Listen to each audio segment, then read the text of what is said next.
Like I'm going to say this gently as I can, because I know some AP voters.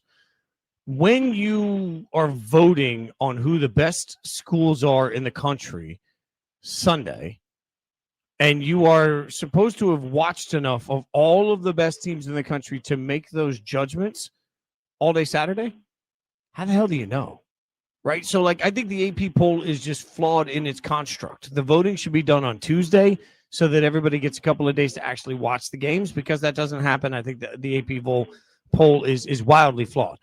The College Football Playoff Committee is specifically told in their bylaws to consider game control as a metric. So while we will see this as a 30-14 game, what they will look at is the fact that this game was 20-14 with 6 minutes to go. So the game control will call this a much closer game to the committee than our eyes will say. So that's why I think Vandy gets some love here. And, frankly, I will mention this guy. Look, I don't think Vandy's going to go to the college football playoff. They gave Alabama everything Alabama could handle for most of that game. They have an LSU team that I do think, you're right, is broken. A Missouri team that I don't think is all that great. A Texas team that is going to fall down in the rankings. That, there is still a very real path to Vandy ending this year with 2 losses. The backseat. Check the backseat. All right, come here. Check the backseat. Gets in your head, right?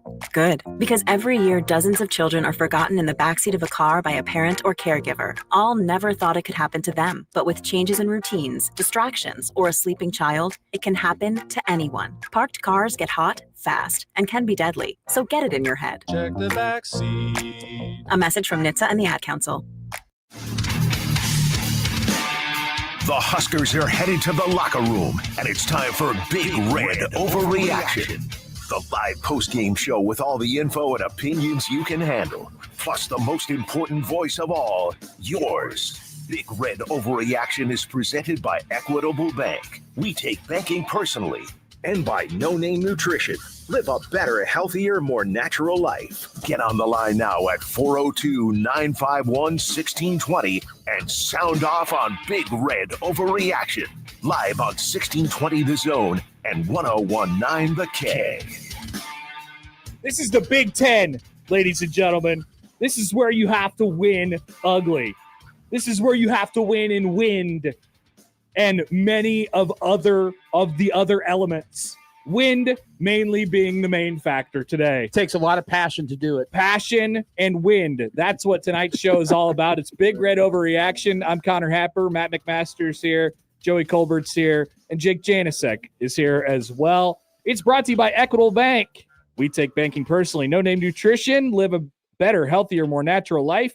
Dingman's Collision Center and Mechanical Repair. Prairie Flower Casino, play longer, win more, and Peerless Energy Systems, your local compressed air systems experts. You can give us a call on the J-Senate Contracting Hotline, 402-951-1620, following Nebraska's 38-27 win coming out of the bye against Michigan State. We cannot wait to hear from you all tonight. No, I can't wait to hear what you all are thinking after this game. Is it something like Aiden Childs went 9 of 23 for 85 yards and 2 interceptions? Or is it something like, wow, Nebraska really had a problem on offense for the majority of that game? I don't know. They still scored 38 points. Will we hear compliments about the secondary and the fact that the defensive line actually collapsed a pocket consistently this season, or will people be really, really mad at the offensive line? This is a choose your adventure night. This is on Big Red Overreaction. You can make it whatever you'd like. Matt Rule is going to be at the podium here in just a few minutes. We'll pause everything, of course, when he takes the stage. Let's take you through a couple statistics first. Nebraska, 261 yards of total offense, 194 of it through the air, 67 on the ground. Michigan State goes for 240, 156 through the air, a lot of it on that last drive to score a touchdown after Nebraska had already basically put the game away. 84 rushing yards for Michigan State as well. Today, Nebraska gets 3 turnovers, including a crucial one off of a dumb wind-aided kick off, which was awesome. We love the wind. You were great watching that play because you started kind of like screaming a little bit before the ball went down. Well, and there's two guys that are in the same place, both trying to catch a ball, and they're both not kick returners. It sounded like I don't know. It sounded like the cartoon bomb sound where it's like, yeah, and when the ball was coming down. It's coming. I like the shots on the sideline too of Dana Holgerson and John Butler getting after it. It was a fun one this afternoon, and we'd love to hear from you all. Let's start things off on the J. Senate Contracting Hotline with Jim. Jim, you're hitting leadoff on Big Red Overreaction tonight. How we doing? Well, I'm doing fine. How are you guys? Excellent. We're doing well. Well, I have called every week, and I have said until Holgerson starts throwing the ball deep, we will not move the ball. And until the fourth quarter, Holgerson finally threw the ball more than 25 yards.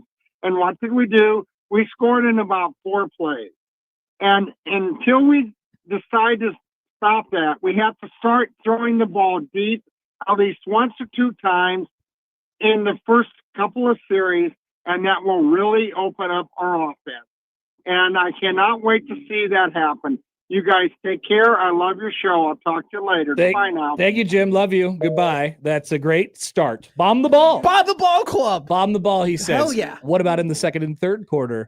Wind was coming into your direction, so you weren't able to do that. So they didn't bomb the In ball. all seriousness, I mean, it was obviously a major contributor in the game. I think that the greatest telltale sign that it actually really did affect the game was look how good Aiden Childs was in the third quarter, and the fact that he was able to take the lead for Michigan State and how effective he was. And then when he had the win coming against him in the fourth quarter, he looked really, really bad and really couldn't operate in the pocket or do anything. So my guess was a big factor. My guess is what we're about to hear from Matt Rule is something along those lines. Like they were pretty okay with having that game close going into the fourth quarter, knowing that they were going to have the wind at their back with a chance to get some points. That'd be a very interesting comment, actually, if he kind of admits that he's like, yeah, we kind of expected to lose the third quarter in a way because we were going to be fighting up against it. I wouldn't be particularly surprised to hear something like that. We'll get there in just a couple minutes when he takes the podium. Let's go back to the phones, get as many of you in as we can tonight on the J. Stinnett Contracting Hotline. Here is Adam. Adam, you're on Big Red Overreaction. What's up? Hi, what's up? I am a first-time caller, long-time listener. I guess all I really have to say is that it baffles me that Donovan Raiola has not been fired yet.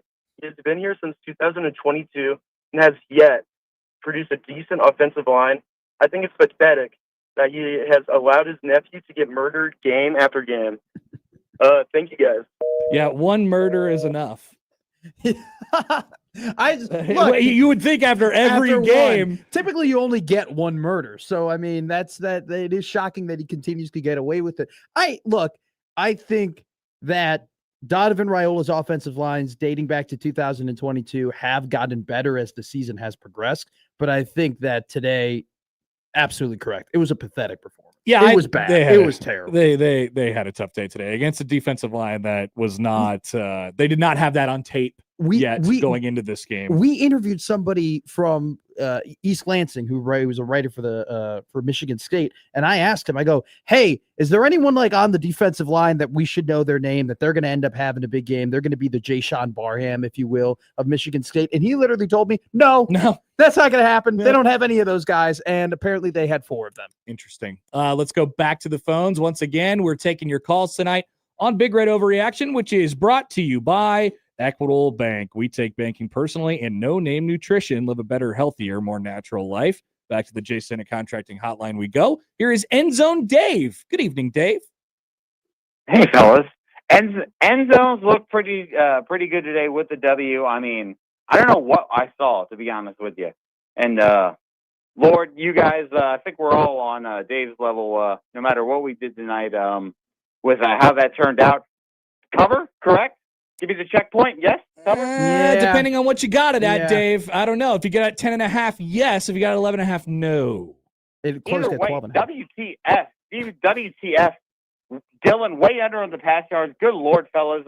We got the W, and Dave still thinks the end zone sucks. I love you to death. Good Lord, Josh. I-80, subscribe. I'm here with you, fellas. I'm going to be in College Park. Look for old crazy Dave. He's bald. He's bald AF, and we got the W. Or Dave, are what you? the hell happened tonight? You're Dave, right? Why are you talking about yourself in the third person?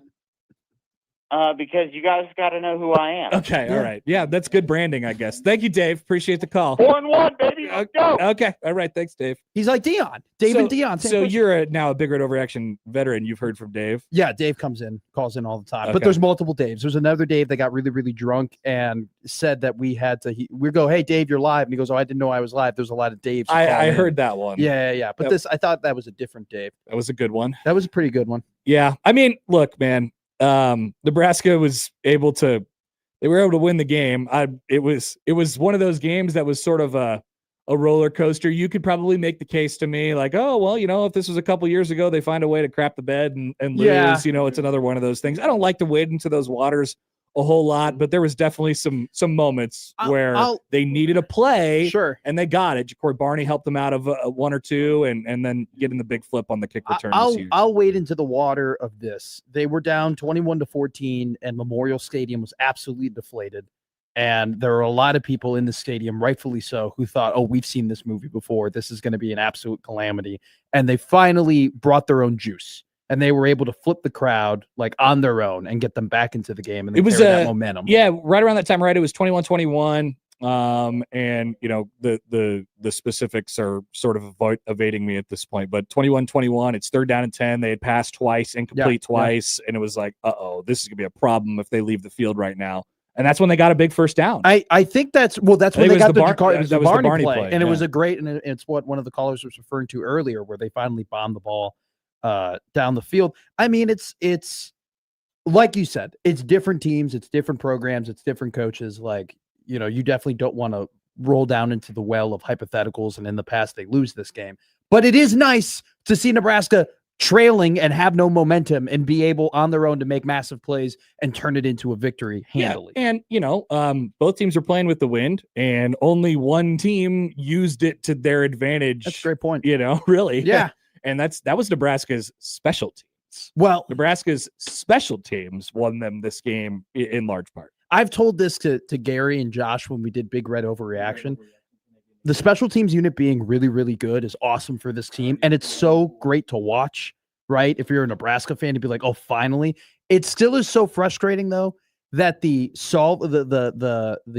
solving the problem, all it took was just hiring a competent, proven special team. Yeah, and now they're starting to make some plays. They are. They're starting to make some plays. I was still mad at Barney for falling down on the first punt return, but I'll get over I'm going to be mad at Carter Nelson. Hey, he took one back and then got it called back due to a roughing or a block in the back. They're going to get to the point, though, where they might stop kicking to him, because this is now like 3 weeks in a row where pretty consistently he is getting the ball with a ton of room to run, and he is just making teams play. I wouldn't be surprised if teams start thinking, all right, you're going to kick the ball out of bounds, but then you get shorter punts and better field advantage, and that's kind of how it plays. A great question from Jordan on Twitter. Has the Michigan State guy called in yet, or is he a coward? I'm wondering the same, if he is a coward or not, because Nebraska actually played Michigan State, and if they won, which was awesome. They won by multiple points. They won by double-digit points. Yeah, they could have won by 17.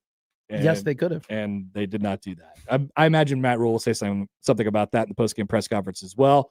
Once again, we are waiting for him to pop up, but while we do so, here is back to the Jason at Contracting Hotline for Steve. Nice, man. Hey, Steve, you're up on Big Red Overreaction.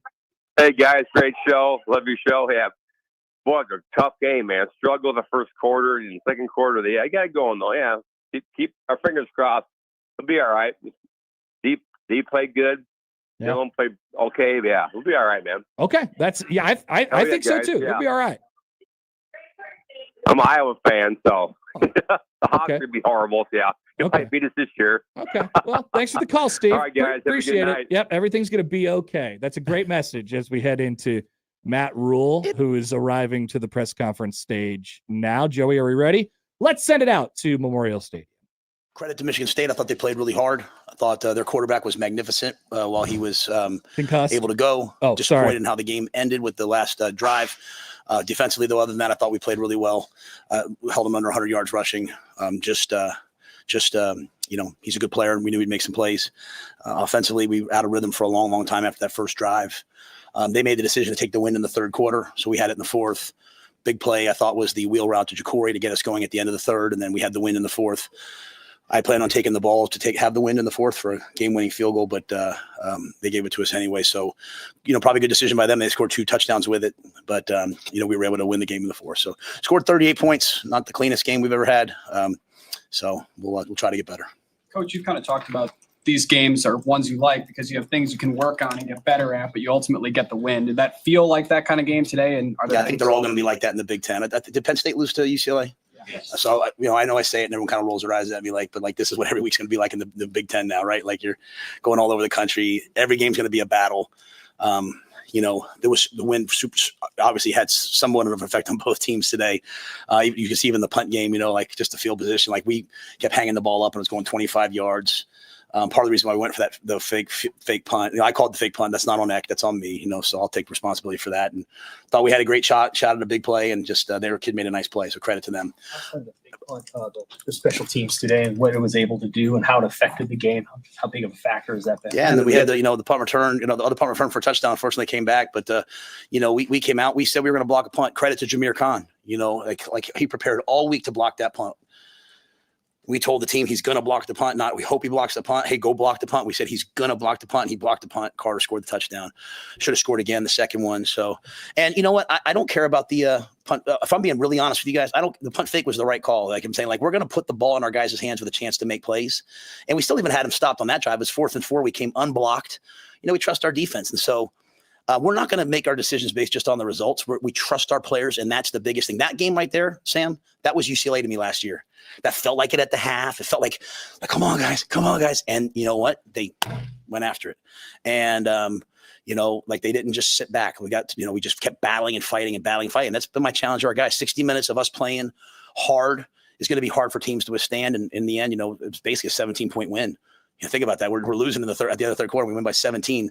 Unfortunately, we gave the last drive. Sorry. How hard was just the flow to manage just with the win? I mean, you go from 9 minutes in the first quarter with the win. You don't get the win again until the fourth quarter. I mean, just to go that long and have to manage. I think it was unique in that, you never want to make – so none of this is excuses. It's just the way it went, right? Like we scored and then we blocked the punt. So we went a long time without our offense really playing.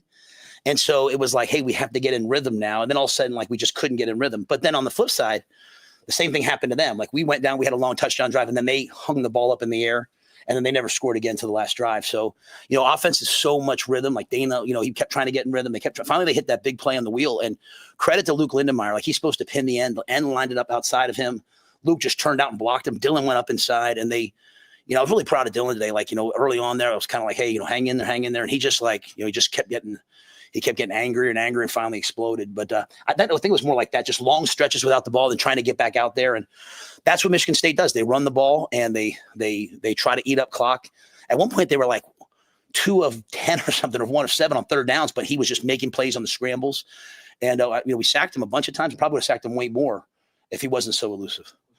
That moment that you had the wheel route there, and that's right when Michigan State had gone ahead for the first time. Do you feel like that snapped something in your guys at all? Well, we were my whole point was they just get to the fourth quarter with the wind at our back, and we're just going to go win the fourth quarter. It was 3rd and 9. We were kind of out of rhythm. We got him outside the pocket, and that was a great play design. We ran a similar play last week, that one that Isaiah caught that was, unfortunately stepped out of bounds on, but it was a different play, and we just ran it off of that. And it was a game plan play that worked. And, I just feel like, at the end of the day, when you put the ball in Dylan's hands and Jacory Barney's hands, something good's probably going to happen. And, they found a way to make it happen. And then I think after that, obviously the kickoff it was beneficial. I wanted to get to the fourth quarter, but kicking into the wind, they misfielded that ball. And, that was a 10-point swing, obviously. Just the pass rush. I mean, you hit Childs a lot today. It looked like we were getting there. They had everything they could to slow you down. They were running the zone reads and stuff that slows you down because you're trying to play all that. But you just could have hit mute. He didn't have to run out. So it looked like we were getting there a lot. But again, our whole focus this week, our whole defensive focus was stop the run. No big plays to 1 and 6 and tackle 2. And so, they held them under 100 yards rushing. Like, so I know we're not very good run defense, but we were today. And I mean that sincerely. Like, we haven't been a good run defense. Well, today we were. And so that's a challenge to our guys. But then the quarterback, we didn't tackle the quarterback well enough. So I've said it on record many times. I love this team. Like, even at the end, Sierra, I was very positive, and then Sierra got up and he was like furious about that last drive that we let that backup quarterback move the ball down the field. So they're hungry for more. But I don't want to minimize how good 2 is. Like, I think he's excellent, and he's done that to everybody. Because because we stopped the run, it became more of a drop back type game and a movement game, and he was able to make plays. He's a good player. You mentioned it earlier about growth. I thought last year kind of reminded you of last year. How much growth have you seen, and did this really prove that you're headed in the positive direction? Yeah, we're not trying to prove anything to anybody. That's the biggest thing for us. Our guys have done a good job of blocking out everything. I mean, like, that's the second game in a row we've been booted home. Like, our guys are out there and they're mad. Like, Dylan's yelling at the crowd. Like, I'm like, don't yell at the crowd. Like, they paid their money to come here, right? You know what I'm saying? They're paying $12 for a beer. Like, you know what? It's part of the game. Like, go play well. When you're not playing well, go play well. And so we're not trying to prove anything. We're trying to play good football, and it's really hard. Like, the Big Ten is hard. And like, it's not like, we're not focused. They got good players too. And they game planned us too. And so I think the biggest thing is we just keep hanging in there and playing. But I don't know. I mean, like I said, like I think this is a game in previous years we would have lost or not went the way it went. But we end up with a 17-point lead, and then we give up a touchdown. They're mad afterwards. So I like the mindset where it's headed. There's a ton of things we have to clean up. There's a ton of things we have to get better at. We are not a perfect team. We have to play around all of our things. But I also say we show up every week, even when it's not perfect. Our guys show up. Like, even the Iowa game last year, you can't say we didn't show up, right? So our guys show up every week since that UCLA game last year. And this was the first game that kind of felt sneaky like that, like, ugh. And even at halftime, the coaches kept saying, like, come on, I did the defense. Come on, guys. I'm like, we need pep talks. They scored 7 points. Like, we need a pep talk. What are we talking about here? So it's just growing. I thought John Butler was awesome today. Like, on the headset, he was fiery. He was scary almost. Like, the Philly in him came out. And I think a lot of our guys hunted and played well. So I mean, like I said, this team scored a bunch of points last week against USC. I mean, they're a good team.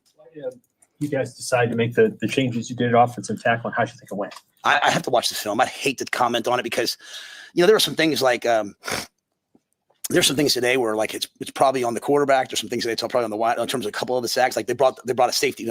We got I forget which sudden change it was. We got the ball and we took a shot at a big play touchdown, and the safety blitzed and the tailback didn't go back and block him. So it's just one of everybody in that kind of stretch where we were out of kilter. But it certainly didn't feel like last week. There were times it did, in the middle there, but once we kind of got in rhythm, I thought we were good. So anxious to watch the film. See how those guys played, but we love everybody, but it felt like, hey, this is, we need Pritchett's size and strength, and he's been getting better and better and better. We have not played him to get him to grow, and he's grown, and so we felt like he's earned the right to play. And Gunner and Teddy were ready at right tackle. We went with Gunner for I think the whole game. So I'll see the tape. Sorry. You mentioned Dylan and the frustration, and you said getting angry in the second and third quarter when it was sputtering offensively. Was he reacting the way that you would want him to react? Yeah, I have to go back and look at everything because it's easy in the moment to be like, is he looking at the rush? Is just but like, maybe the in cut's not quite wide open, and he's protecting the ball and all those things. Even the interception in the third quarter was so reminiscent of the end of the game at UCLA. And if you guys remember the times I've talked to you about sitting in the cafeteria the one day in camp and sitting there with Dylan, him watching the UCLA game was on the Big Ten Network, and him being like, shoot, it's a 7-point game in the fourth quarter. And I said, yeah, bro, they're all going to come. Like, don't panic. And so I love what he did after that. I felt like there was a little time there in the middle where it was just kind of like, oh, what's happening? At some point, I want to see I want Dylan angry. I want in the moment locked in, but I want a fired up, blood in his eyes Dylan, because that's the best Dylan that there is, and the guys will fight for him. And but other than that, I can't say exactly how everything else went. You know what I'm saying, Mitch? There were so many things that were happening that was going fast. I'll have to watch the tape to really, really dissect some of the X and O stuff. But I thought the play, I'll go back one more time to the double post wheel to Ja'Cory. I thought that's the play that kind of ignited us and gave us a shot. And Sean Singleton, 2 interceptions and almost had a scoop and score. They called it. Yeah, I'm pretty sure that ball was forward when they called it. Everyone was celebrating. I was like, second down, get ready. No, I'm so proud of Deshaun, and I hope everyone saw, this week we put out the thing about him and his brother. It's just so great when you see good people do good things. Now, the guy takes his brother in, and just, and his brother, here his brother is, he's on our team. He's doing well in school. Like, you think about it, he went from getting shot at and fearing for his life to now he's a college student here. And so that's who Deshaun is. And so, I love him. I'm so happy to see him make plays on the ball. Butler was ripping him for not scoring, like he should have scored on those plays. But, and it was a credit to our pass rush. I mean, even those plays, he stepped up versus zone and was throwing the ball. We were intercepting the ball. So I thought our pass rush really came alive this game. It looked like from where I was standing. Was there a moment of just kind of joy when Hunter breaks free and the shoe comes off and you go get the shoe? Yeah. Well, and I ran out there because their kid went down, too. I was making sure he was okay. But yeah, like I just think like sometimes even our guys, they think like it all comes down like, let's call this play. Like it's not, it's great players making plays. Right. And so like Isaiah made that catch and Lindenmeyer makes his block and then left guard or some of the center, I don't know who it was, makes their block, but then shoe comes off and that's who Isaiah is, man. He's like, I've told you guys before, he's a tailback. He's in the 90s. He'd have been like an I formation tailback. Like, I'm saying, like, that's who he is. He's a guy with the ball in his hands. He was hot today. Dana kept saying like, we got to get the ball to Isaiah. We got to get the ball to Isaiah. So really happy to see him do that. And just a fast shoe came off and he was ready to play. That was great. How do you feel for Carter Nelson getting a touchdown? Yeah. Happy for him. He just gets better and better and better. Happy for Jameer that he blocked that kick, and happy for, Jameer's told a lot of stories to us about, eating, lifting in the student center at his last school, great school, no disrespect, but like coming to this facility, how grateful he is. And if you could see that moment, Dylan, I mean, if you see me, Dylan hit me and I limped for the rest of the game, but the joy on the entire team, because how much they love Jameer, like how hard he practices, how hard he does everything. Like, just when you see a guy block a punt and Carter score a touchdown, the guys love Carter, they love Jameer, and how they all celebrated. I thought that was really great. And, Carter did some other really good things in the game, caught the screen, unfortunately we had a 15-yard on that play. That is Matt Rule following Nebraska's win. 38-27 is your final score. We have many, many callers on the Jay Sinnott contracting hotline that are lined up, like AJ and Dewey and Espen and old man Doug and Paul. They're all lined up, and we invite you to join us as well. It's Big Red Overreaction, brought to you by Equitable Bank. We take banking personally, and by No Name Nutrition. Live a better, healthier, more natural life. Connor Happer, Matt McMaster with you, going deep into this Saturday night. Plenty to react to after this on 1620 The Zone and 1019 The Keg. I'm Doug Nodgard with Equitable Bank. We know your time matters, so when you call us, we answer on the very first ring. That's our promise to you. We value your business and will treat you like a friend and neighbor, because more than likely, you are one. While other banks hide behind technology, we combine the best of both. Top-notch digital banking and online banking with people who care. Got a question or need help? We're just one ring away. At Equitable Bank, we take banking personally because you deserve it. Member FDIC.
You heard it. Big Red Overreaction brought to you in part by Dingman's Collision Center and Mechanical Repair, Prairie Flower Casino, play longer, win more, and Peerless Energy Systems, your local compressed air systems experts. Ring us up tonight on the Jason and Contracting Hotline 402-951-1620. I have something to say to Matt before we get to our next round of callers. Based off of something that Matt Rule said, I think this could be a talking point this week. Okay. So last year, about this time, Dylan Raiola was getting buried in a mud pile. Yes. Right? It was difficult for him. He didn't, I don't think if you asked him today, I think he would tell you that he probably didn't react very well to those things. Sure. And was trying to fight out of it all year, and then eventually came around toward the end of the year.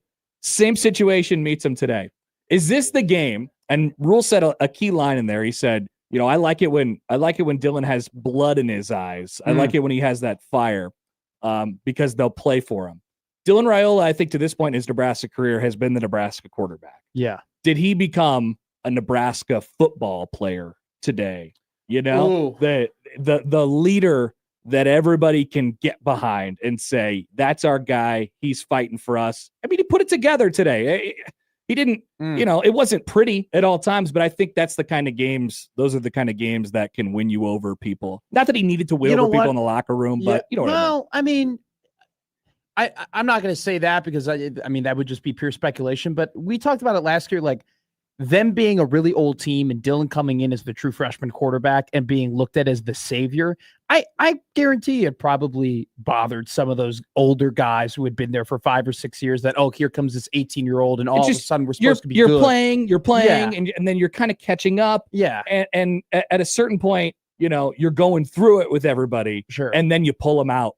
And today was the kind of game where I don't know that it was him individually that pulled him out, but he's the quarterback. I think that 2 weeks ago against Michigan, he was just the best Nebraska football player. And then I think this week, I mean, he kind of did in a way turn into a leader in the fact that they were down 7 points and everything was kind of facing them right in the face. And the embarrassment was facing them in the face. And oh my God, this is UCLA is facing them in the face. And then, he did throw a really good ball into the win against Corey Barney and led them to multiple drives that put them up in the fourth quarter. Like, he's got to pick himself back up. He's getting mad at people. He's bumping into Rule on the sideline. Like, I like it. I like to see that out of him. So keep that in mind, and we may address it again as we go on throughout the show this evening on Big Red Overreaction, brought to you by Equitable Bank. We take banking personally and No Name Nutrition. Live a better, healthier, more natural life. Back to the J. Senate Contracting Hotline we go. We're here for you all tonight. Here is AJ on the line. AJ, you're on Big Red Overreaction. Thanks for holding. Maybe. AJ, no thank you for holding. Let's see. Next longest is Espen. Espen, you are up on the show now. Welcome. Hey, guys. Thanks for having me on. I'm glad we won. Those are kind of games we ended up losing in the past. It was nice to see Dylan kind of show some heart in the end, team show some heart and face adversity and still win. My main question to you guys is there a number of NIL money we can get to Dylan tonight so he can go ahead and just fire Donnie on his own tomorrow? I don't know. It might be quite the buyout, Espen. I'm not sure. I don't know what the number would be.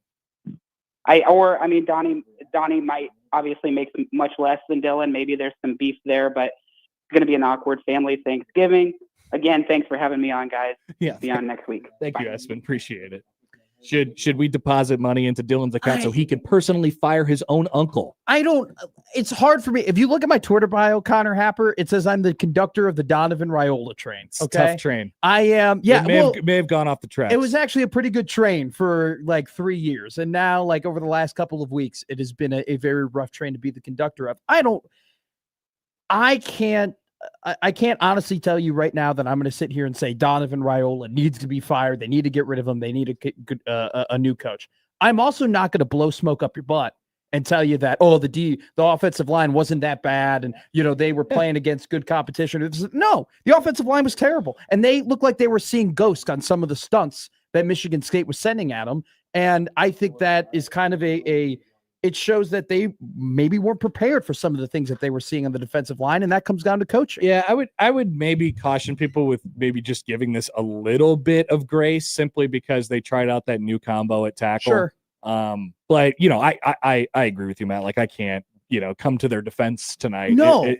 You played against a unit that had not got after the passer at all. You played against a unit that heading into this game had 3 sacks, 3 total sacks. And by the end of the first half, they had doubled their margin. Like, it is inexcusable the fact that they spent all that money to get a tackle, and that tackle continuously over and over again has false starts or doesn't get out of the blocks or doesn't understand his assignments. It's very frustrating what happened, especially in that first half with that O-line. Jimmy on the YouTube says no more grace. He is over grace. No more grace for offensive line coaching at this stage in the game. Hey, they went out and got a couple transfers, and it hasn't been. But Rule said it at the end of the game. He said, "Look, we have weaknesses. I'm paraphrasing. We have weaknesses. We gotta coach around it. We gotta figure out what we're good at, figure out what we're bad at, and not just like stubbornly do." Once again, I'm taking this way you're not to the next level off. now. But like, we're not gonna do stuff that we're not good at just to show people that we're good at it. We have to figure out what we're good at and then work around it. He said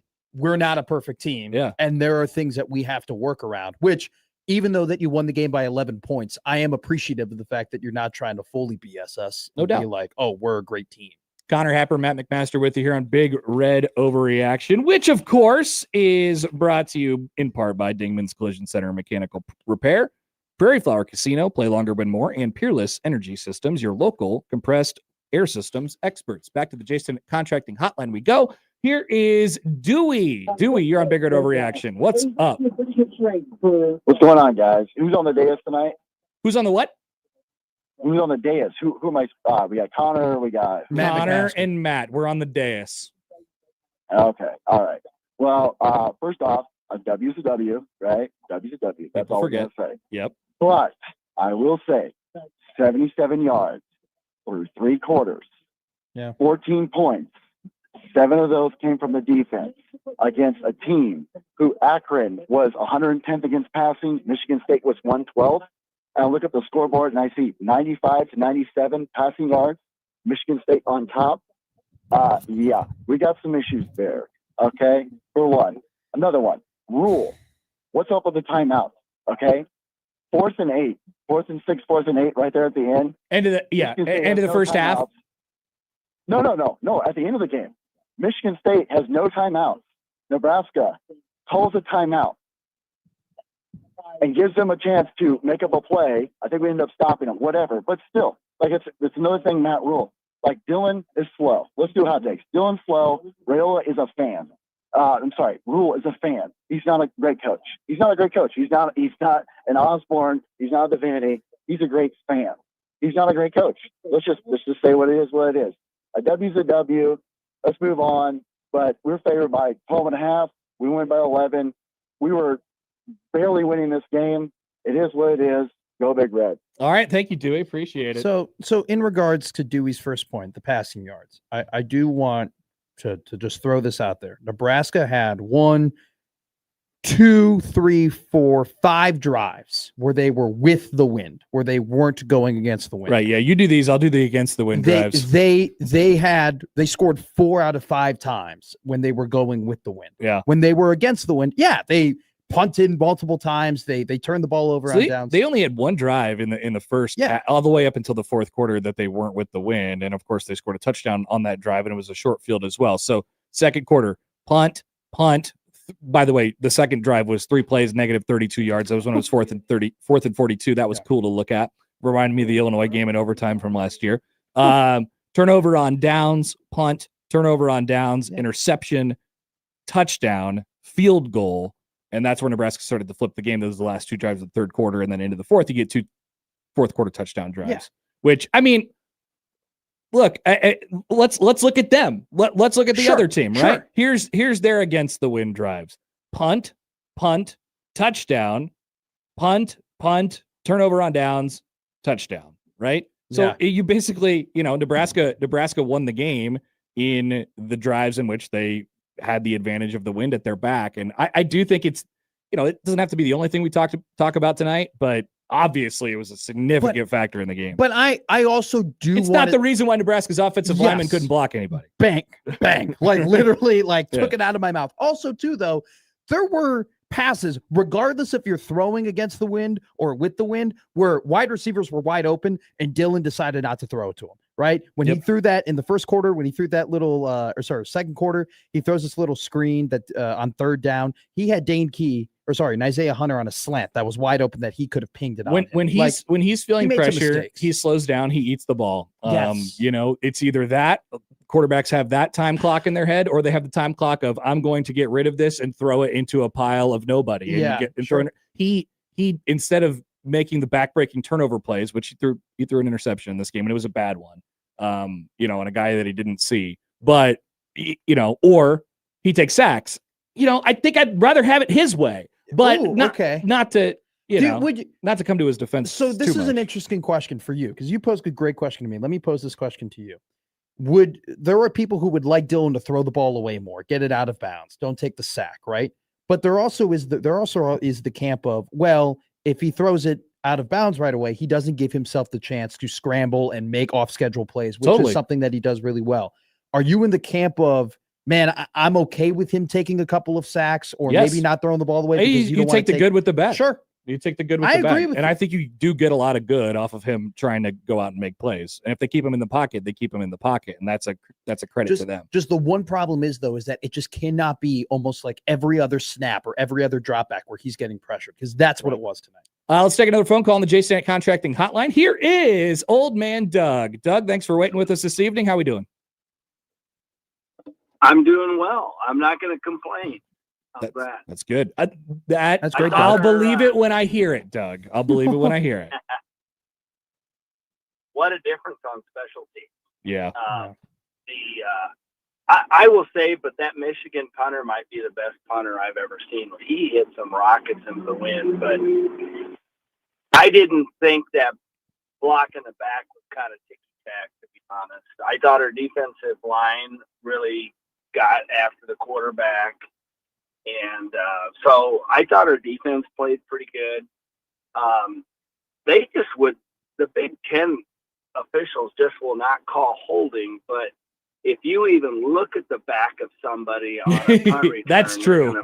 They're going to call it. That was really, and I'll have to watch the game again.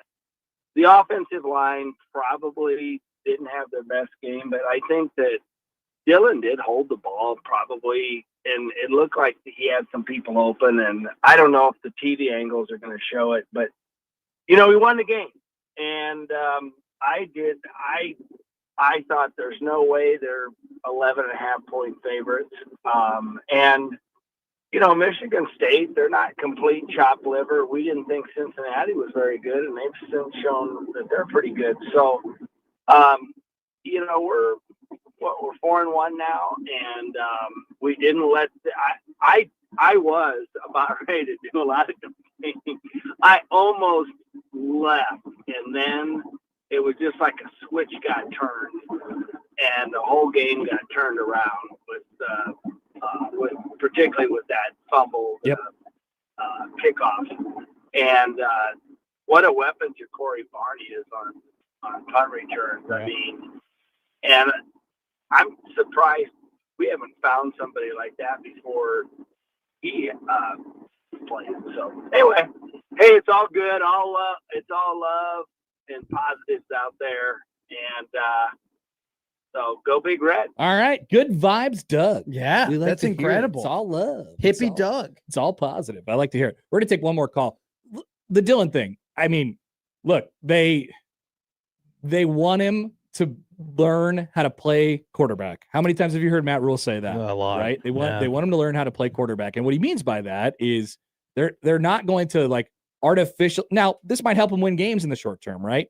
They're not going to artificially make it easier on him just to, I wish they would more. I wish they would artificially make it easier on him just so we can get him feeling good. Cause I think he's a rhythm player. Yeah. And that's quick passes and one check reads and all that stuff. But he's going through and processing everything. And there is a lot on that guy's shoulders. And sometimes it's not always happening at the fastest rate. And so the sooner he, kind of catches up, then he's going to be a really complete football player. And they think an NFL player. But for Nebraska right now and the way that they're running their offense, it's probably not the best usage of him. No. It's not. It's not the way you get full Dylan Raiola, a college football player at this moment. I do think, too, that's a great point with him trying to process a lot of things and just not getting rid of the ball quick enough, which he did multiple times today. I am a little disappointed that I was really encouraged from what I saw against Cincinnati, where he just did exactly that, what you were talking about. One quick boom, just out, took him. doom, Yep. doom. And even dating back to when Dana took over the offense last year, it seemed like he was a lot quicker and just getting the ball out, one read and go. He even did it against Michigan. And then for whatever reason today, there were some things that he reverted back to that we saw in October of last year, that we saw during the time where he went on that kind of struggle bus that started after Illinois. And I don't know. I think that we could chalk it up with like, all right, maybe he just had a bad game, but it is a little scary sometimes when you think you take big steps and then, actually some of those problems are still there. I think they think he'll get to the point where he can handle it all. I don't know if I don't know if he's there yet. I just, and that's, maybe they're right. And it's a huge payoff in 2026. And I thought that last year too, when he was a true freshman and they were talking about, he's checking to this and he's checking to that and he's making these calls and reads, and maybe you wanted to slowly introduce him to that menu. I do think though, at some point, the switch does have to flip, right? Where it just does kind of have to. Well, they got to win games and they got to score points. And I think that, at least I'm not going to speak for everybody, but like I've sometimes given him grace in terms of, all right, he's young and he's inexperienced. Oh yeah. I think we are slowly getting to the point though, where it is like, all right, we kind of have to back off the grace a little bit, because eventually you just do have to be the dude. And I don't think he was that today, at least for a big portion of the game. And then he flipped it on. His career at Nebraska is half over. Wow. His career in Nebraska is half over. You're totally right. So yeah, you're totally right. It's definitely time. Well, honestly, you hope it's half over. Right. That's the point. That's the hope. Yeah. One more quick call before we take our next break here. Paul has been waiting patiently for quite some time, it appears. Let's go to Paul on the J Senate Contracting Hotline. Paul, you there? No. All right. That gets us to our break then. Okay. Big Red Overreaction is brought to you by Equitable Bank. We take banking personally, and No Name Nutrition. Live a better, healthier, more natural life. Connor Happer, Matt McMaster with you following Nebraska's 38-27 win tonight in Lincoln. We'll be with you for quite a while longer. Join us this evening. We'll be back after this on 1620 The Zone and 1019 The Keg.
With Matt McMaster, I'm Connor Happer. Also, Jake Janicek is taking over the controls tonight. Joey Colbert is now our television operator in the studio. An incredible producer and leader. He's Joey producing producers. That's what Joey does on Big Red Overreaction. Powered by Dingman's Collision Center and Mechanical Repair, Prairie Flower Casino, play longer, win more, and Peerless Energy Systems, your local compressed air systems experts. Give us a call on the J. Senate Contracting Hotline tonight. That's where we go back to right now for Vince. Hey, Vince, good evening. Good evening, fellas. How are you? Vince in Napa. Good to hear from you, my friend. Thank you very much. Let's see. Well, first of all, I'll start on the offense. Yes, it's true that the offensive line has its issues. At times it's a sieve, but I think it's also equally true that some of it falls on DR15 because sometimes he hangs on to the ball too long, and sometimes there are receivers open that he just doesn't see. But one thing that I would like to see is that, and I know he's not Taylor Martinez, and we're not asking him to be that, but I think he has enough functional mobility to where you can run him, say, a half a dozen to 8 times a game, whether it's designed or whether just encouraging him to take it and run when there's an opening there. And defensively, I thought I thought one area where we fixed what was fixable is that you didn't see the gas runs like we did last week against Michigan in the conventional run game. Now, quarterback run, that's our Achilles heel, and that just kind of is what it is at this point. But defense was a lot better. But I'll tell you, special teams is where I thought they earned it today because, how many times in past years would we have blown games like this and special teams would have been the real issue? But, we're 4-1, not a perfect, not a flawless 4-1 by any means. They still leave a little too much meat on the bone. Look at the first half field position advantage that we had. I was a little bit concerned about that. But you know what, though, fellas? It's time to go on the road. Everybody, as John Gruden likes to say, everybody's got a dream. You know what? I want to go into Maryland, and I want to be a nightmare. And go in there and open up a can of kick-ass and fight with bloody knuckles. Let's go! Thank you, Vince. Great to hear from you, as always. He leads us into a great topic for tonight, the other games. No, he's going to do a Gruden. Let me tell you what, man. No. Everybody's got a dream, man. No. I got a dream of making the Pro Bowl. We're not trying to make the Peach Bowl. We're not trying to make the Blue Bonnet Bowl. We're trying to make the Super Bowl, man, all right? I'm into nightmares, man. You got to take somebody's dream. You got to take his spot. Nice. Very good. John Gruden's with us doing Big Red Overreaction tonight. Tell you what, man. Donovan Raiola, man. Gunslinger, man. Those very Terps lost after having a 20-0 lead against Washington today. Lost 24-20 at home. Also in the Big Ten, UCLA takes down Penn State. Bye-bye, James Franklin. 42-37 is your final. Michigan beat Wisconsin 24-10. Illinois beat Purdue 43-27. And then there was some games nationally, of course, which we could talk about as well. There was some upsets. Some are calling it Upset Saturday, folks. You want me to light a powder keg? Alabama beat Vanderbilt 30-14. Any thoughts? Screw Kalen DeBoer. Interesting. Screw him. Late touchdown there for Alabama. Yeah, mattered for some. Cincinnati beat Iowa State 38-30. People are asking if the Bearcats are the best team in America. Is that what some people are asking? Many people are They asking. actually did kick the crap out of Iowa State. I watched that entire And then game. they I was didn't, very and impressed. then they did again. And then they did again. Yeah, Tyree Walker had about 7 pelts on the wall after that game. He ran over everybody. It was crazy. It's a good back. All right, let's go back to the J. Senate Contracting Hotline. Let's go to, this is interesting. Here's Vandy on the J. Senate Contracting Hotline. Go ahead, Vandy. Why didn't you come? Yeah, I don't got too much to say, but anyway, when Michigan State scored, I thought, screw this. I'm watching the Penn State game to make it 21-21. And I didn't watch it for a while. Then I started checking my phone. I go, Nebraska's up 24-21. Well, they're going to finally pull their head out of their butt. But all I got to say is, where's that Michigan State fan, you freaking loudmouth, no good piece of you know what? Where you at tonight, boy? Thank you. All right, you guys take care. Go Big Red from Naples, Florida. All right, we love Florida. Thank you, Diego. Way to go, Vandy. Nice win today for them Gators. Chomp, chomp. Yes. I should have bet that game is what I should have done. I told people. 29-21, Florida over Texas today. Goodbye, Arch Manning. Now, I'd also like to thank Vandy for not saying any bad words. Oh, yes. He did a very good job of being PC for the FCC, something Nick Saban doesn't have to do apparently anymore. He considered it. It seemed like for a brief moment. I'm glad that Vandy waited nearly 30 minutes on hold to say, I don't have much to say other than I turned off the game and I turned it back on and wondered if Nebraska had their head out of their butts yet. It's great point. Great point. Incredible points. All right, let's go to Cody he's next on the J Sinnott Contracting Hotline. Hey, Cody, what's up? See you, Cody. Cody's out of here. Let's go to Tyler on the hotline tonight. Hey, Tyler. See you, Tyler. Tyler, people like to hang up on us if they've two waited Kyles. up for like 11 minutes. Here is Kyle on the hotline tonight. Kyle, you're up on Big Red Overreaction. All right, we're 0 for 3. Well, let's see if we can go 0 for 4 here. Kyle, other Kyle is next. Hey, Kyle. You hear me now? Yeah, we got you. We had another Kyle. Now we have a second Kyle. We can hear you. Hey, I got 3 things. I don't need a response to this. Our O-line is terrible. We might not make a bowl game this year. Third point to that guy that calls in every week that Michigan State has a superior program to us. This is the worst Nebraska team I've seen in 3 years. Okay. And we just stomped you today. Fuck you. All right. Hey, hit the dump. All right. Good try, Kyle. Jeez. Oh, did I hit the wrong? Yeah, get him out of there. I got him. I dumped the wrong guy. Or I hit the button for the wrong guy. See, he couldn't hold back on the old. No, he couldn't. That was out of nowhere. Didn't we just say, too, good job on not swearing and that we have to abide by FCC rules? And then you just come in here and you break those rules? It's also tough because, we got producers and they're on the phone and they don't hear. So it's just like us losing our minds. Not cool, man. Yeah, very, very, very not cool. Anyway, what was his first point? Offensive line. Offensive line is terrible, which such a hot take. Great job. They were pretty bad today. Secondly, we might not make a bowl game. I don't know. Northwestern was losing to ULM at one point today. Should we evaluate Nebraska not making a bowl game? No. Let's see. They're 4-1. Yeah. They're going to play a beatable Maryland team. It's October 4th. They're going to beat a Northwestern team. They're going to play a UCLA team. You feel good about Nebraska against Maryland? Ooh, good question. I don't feel great about it. I don't feel terrible about it. I think Maryland is, once again, they pose a athletic quarterback who can run the football, who's incredibly talented yet inexperienced. They've played 2 of those guys now, and they did pretty well against both of them, and they did really well against one of them. And look, we haven't talked about it in depth because it's one of those things that doesn't really need to be said. The secondary is awesome. Like, Nebraska secondary is legit, and they are very, very good, and they have multiple guys, not even just starters, like even on the 2 deep, who can be effective players. And Maryland has a really good pass game, and they got good weapons on the outside. So if they're going to be their strength, they play into Nebraska's strength and defense. So I don't feel great because of Nebraska's O-line and Nebraska's inability at times to run the ball, but I don't feel terrible. Yeah, I mean, as Rule likes to say, they're going to be in these close games. Yeah, he wasn't lying. Is there enough at this point to say they're going to be in these close games and I feel good about them in these close games? I mean, they've now won 2 of them. Yes, they have lost 1 of them, which they did not. The 2 that they quote unquote controlled, they won.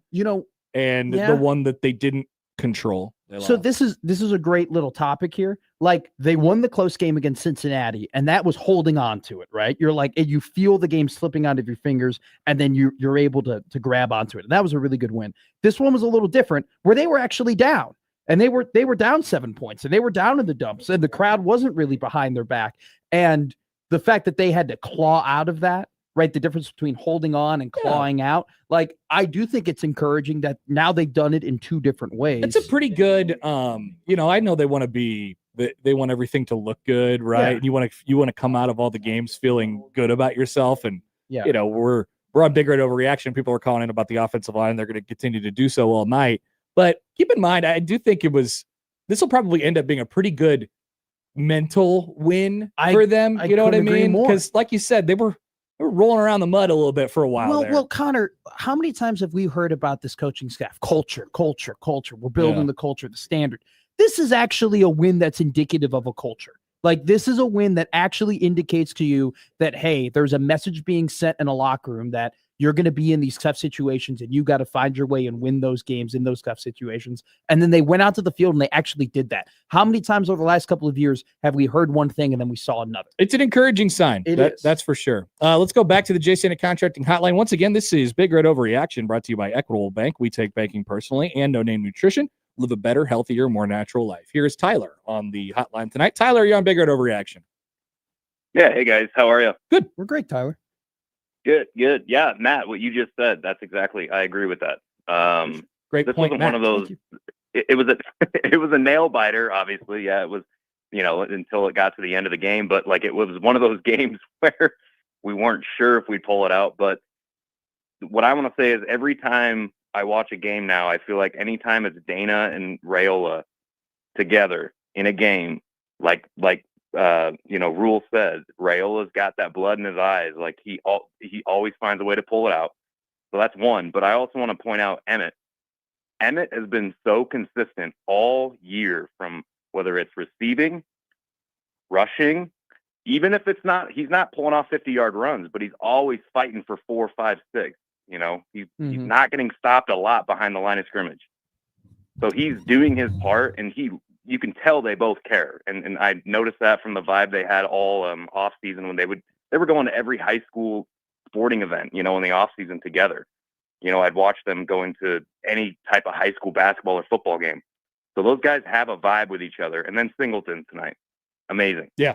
He was an All-American basically. So I just want to point out the good stuff. We Good already job. know the bad stuff. Thank you, Thanks. Tyler. Appreciate the call. So Emmett Johnson, for all the craziness and how hairy it got during that game, totals up 19 touches for 120 yards. I mean, I kind of wanted them to use him a little bit more. Me in the too. run game, I if felt I'm like being honest. 13 for 83 in a game like that, with the wind being such a factor. Yeah. Probably not quite enough. But the key word is consistent. Like, Yeah. I'm not a huge Emmett guy just because I don't think he's, the home run, he's not. type of guy. Like, I think they could get one of those and have it, but it's a nice steady hand to have in the backfield. Do you think that he looked energized and actually rested from the bye week, that he benefited from that? Not noticeably. Okay. Not for me. I thought he No. looked a little quicker. Maybe that's possible. That's just. I mean, maybe that me was a not long seeing first him. month of the season. It was, and he was being used a ton. I do think this is interesting though, Connor, because I just did the math in my head. If you count the attempts plus the sacks, Nebraska football attempted 29 passes. Okay, and then if you just look at the runs from running backs, they had 18 runs. So 29 to 18 in terms of your passes to your runs. It is interesting because we've heard so many times Dana say 50-50. If we're up to me, it would be 50-50. I run the ball a lot. And even in a game where the wind was playing against you, they decided to throw the ball 11 more times than run the ball. I thought that's a little surprising. It's crazy. I mean, really, this will be a weird anomaly. I think when you pull it all together, there's 55 total offensive plays. 55 total offensive plays in the game for 261 yards. What they got a touchdown off of a punt return. Off a block punt. Yeah. But the efficiency inside of 55 offensive plays that gets you 31 points is pretty good. Yeah, pretty good. Pretty good. Now, if you do 55, they also had a couple absolute disaster drives. Yeah, and they averaged less than 5 yards a play. And so that's tough. Now, granted, too. What, they lost 30 yards just off On of that sacks. on that third drive. Yeah, right? the 4th and 42 when one. they messed up the snap, and then they had the 2 sacks from Pritchett.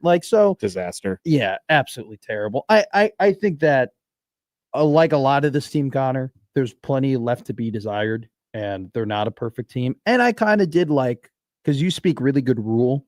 You have a good ear for it. I really liked that he was just like, we're not good at run defense. Yeah, right. You know, Yeah. I kind of appreciated. But he him also just- used that as like were we good at run defense tonight, baby? Yeah, Suck yeah, on that. Yeah. But You he know? I still did kind of like him being like, you know what? There are things we're not very good at, and Right. we're not going to Brian Kelly you and get mad at you for asking. Yeah. Let's go back to the J Senate contracting hotline after I tell you about our fine sponsors tonight: Dingman's Collision Center and Mechanical Repair, Prairie Flower Casino. Play longer, win more. Peerless Energy Systems, your local compressed air systems experts. Back to that hotline we go. Here is Matt on the line. Hey, Matt, you're on Big Red Overreaction. Hey, what's up, guys? How you doing? I'm doing really well. Maybe a little too well. Hell yeah, brother. I just want to ask and think about it for a second. When's the last time we were 4-1? Maybe we were 5-0. 20. Was it last year? 2016? I don't know. 2014, maybe. Was I don't know. Nebraska Just think about- 4-1 last year? No, opening up 4-1. Hold on. I'll tell you. Keep He'll going. tell you. Keep going with your Sorry point. for interrupting, Matt. So I'm sorry. No, you're good.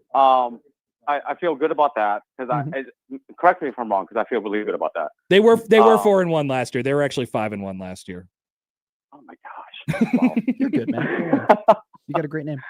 Okay. But I feel like the entire month is going to be like this. Yeah. These teams that we're playing this whole month is going to be like this. It's going to be scary a little bit, Mm-hmm. but I think we're gonna, I think we have a better team than we think. I'm not going to talk about the defense. I think they played spectacular in moments, most of the moments, and I think that's what we need. We cheered what we couldn't complete last week, which was we shut down the run. That was I was actually a little bit scared because Michigan State I felt is built like Michigan. But I was happy with that. There was obviously some plays that didn't work out well. But you know what? Every game this month is gonna be like this, and I think we're gonna win every single one. Let's freaking go. Let's go Big Red. Let's go. I'm ready for it. Okay, All right, cool. Let's go, Matt. Thank yeah, you. Matt. Let's go. And once again, almost saying a bad word, but not 2 for 3. But not saying a bad word. Those other 3 games this month: Maryland, Minnesota, and Northwestern. You have to feel better about them now. I don't think it's a bad take though from him that they're going to be similar. Like those 3 games will be similar. To this game. I think they all probably will. Probably this is the follow stretch. similar script. This is the chunk.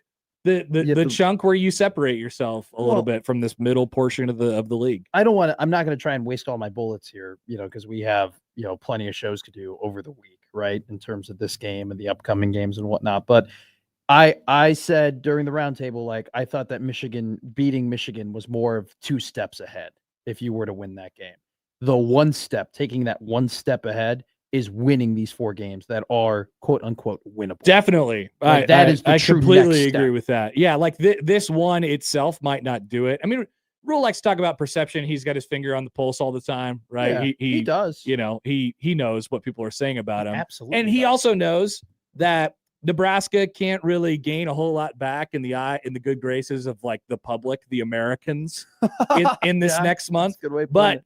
you can win over a lot of people around here in these next 3 and starting with tonight. Do you know how you become really, really like highly heralded in life? You do things that not a lot of people can do. And the fact of the matter is that over the last decade, these teams that Nebraska has trotted out there haven't been able to win 4 games in the Big Ten in a row against teams that you really should beat. They just haven't been able to do that. Not consistently. You go ahead and you do that, people are actually going to say, hey, this is year 3. Hey, I am buying into this. All right, so let's take a quick time out here. I wanted to mention this before we go into break. Here's a text from Pedro. Hi guys, are you watching or have you seen the Wyoming game? There is snow on the field. Yeah. Josh is right.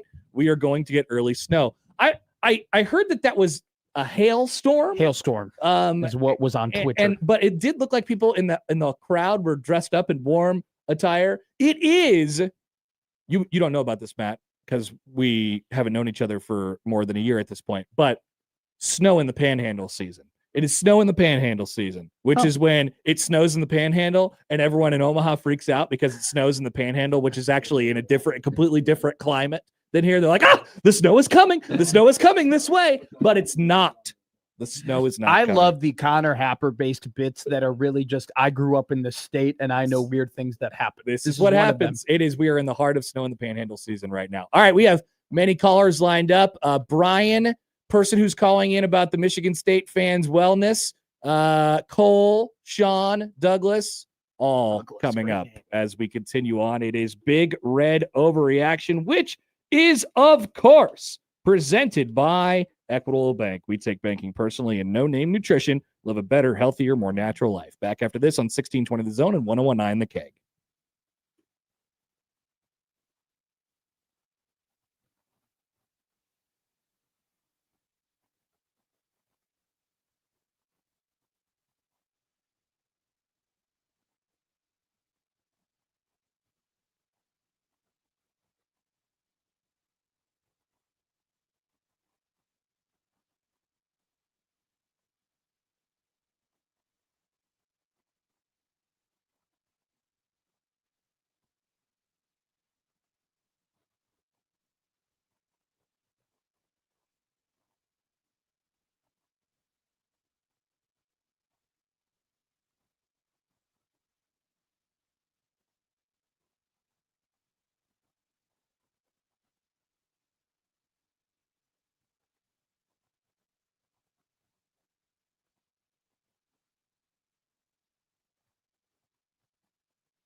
With Joey Colbert, Jake Janicek, Matt McMaster, I'm Connor Happer on Big Red Overreaction tonight, presented by Dingman's Collision Center and Mechanical Repair, Prairie Flower Casino, play longer, win more, and Peerless Energy Systems, your local compressed air systems experts. We are listening to you all tonight because that's what we do. 38-27 was the final score. Nebraska won. Have you heard? Talking about that, somebody in the chat asked me a question. They said, for the life of me, I need to know, is it McMaster or McMasters, my last name? Oh, are you ready to address the allegations? It's whatever you want it to be, baby. Whatever you want to call You me. should tell them your actual name, and then, they could call you. Then after that, they'll call you whatever. It's Matt McMaster. McMaster. There's no S on my name. Singular. But a lot of people, for whatever reason in my life, have called me McMaster. So if you want to call me that, you can call me that. I don't care. He doesn't care, ladies and gentlemen. Call me a winner. 5-1 on Big Red Overreaction. Matt McMasters. Wow, you are racking up quite the record. I am. I think I might have. Do you host Big Red Overreaction next week? Yes. Do you? No, I don't. No, I don't. I'm off. Wow. I'm off for the Maryland game, but I'm back for the Minnesota game. The only games I don't work are Iowa, UCLA, and Maryland. Wow. You got a chance. USC. That's the big game. You got a chance. Let's go back to the Jason Contracting hotline tonight. That's where we find Brian this evening. Brian, thanks for holding with us. You're on Big Red Overreaction. Hi, to the Michigan State fan who calls in every week. Mm-hmm. You're a loser. Good job. Is that all you got, Brian? Oh, yep. That sounds like it was all you got. Okay, cool. Good time. 16 minutes on hold for Brian just to say that. Matt Rule tied Scott Frost on the all-time Nebraska wins list today. No, he did. Yes, he did. He did. 16. It took him 2.5 What years. a stat. Who said that? This was Give that person credit. Dwayne The Rock Hudson. Dwayne The Rock Hudson. Matt Rule tied Frost on the all-time wins list today. Wow. It took him half the time. Wow. It took him nearly half the time. That is amazing. We should all crack open the bottle of bubbly just for that. Cheers. Awesome. Great job, Matt Rule. Back to the phones. The Jason at Contracting Hotline. This is a person who has not given us a name, but a topic instead. But I'll let that person explain what the topic is. Hello, person. Hey, guys. This is a first-time caller. I just want to say you guys do a great job with the show. But I had more of a public service announcement. Okay. For anybody that's out there listening to this, I just want you to be on the lookout for the Michigan State caller that calls into the show every year, even in the seasons where we're not playing them. I and many people around him are very concerned about his well-being. And if you are, in fact, listening to this show, I just want you to know that keep your head held high. This too shall pass. Don't lose faith. We'll see you in Valhalla. And Nebraska is just a better program than you. Way to go, caller. Thank you, caller. Valhalla. I didn't think we'd get a Valhalla drop. Yeah. Heck yeah, man. Somebody recently said that in a very public way. But we don't need to talk about that topic. Oh, okay. That's for sure. See, I don't pay attention to anything that is in sports. You know that. Yeah, it was not in sports. Oh no, I'm aware. I think I know the tone of your voice. It was not in sports. Let's go back to the Jason at Contracting Hotline. Here's Cole. A lot of people looking out for the Michigan State caller tonight, by the way. And some people saying F you. Will Cole be the next? Hi, Cole. Hey, is this a Michigan State Spartan fan or is this a Big Red Overreaction? No, this is Connor and Matt, but yeah, I don't. You could be talking to anybody. You never know who's listening, Cole. Well, I am pretty sure that the Michigan State Spartan fan is crying down in East Lansing bars tonight. It's possible. But the person that called earlier and asked about Donovan Raiola hating his nephew because he gets killed every week, yeah, I concur on that. Yeah, can somebody check on Dylan Raiola's head, please? Because our offensive line needs severe help. Okay. Thank you, Cole. We'll check on that. I don't think Donovan hates Dylan. Hey, I think Aiden Childs was concussed.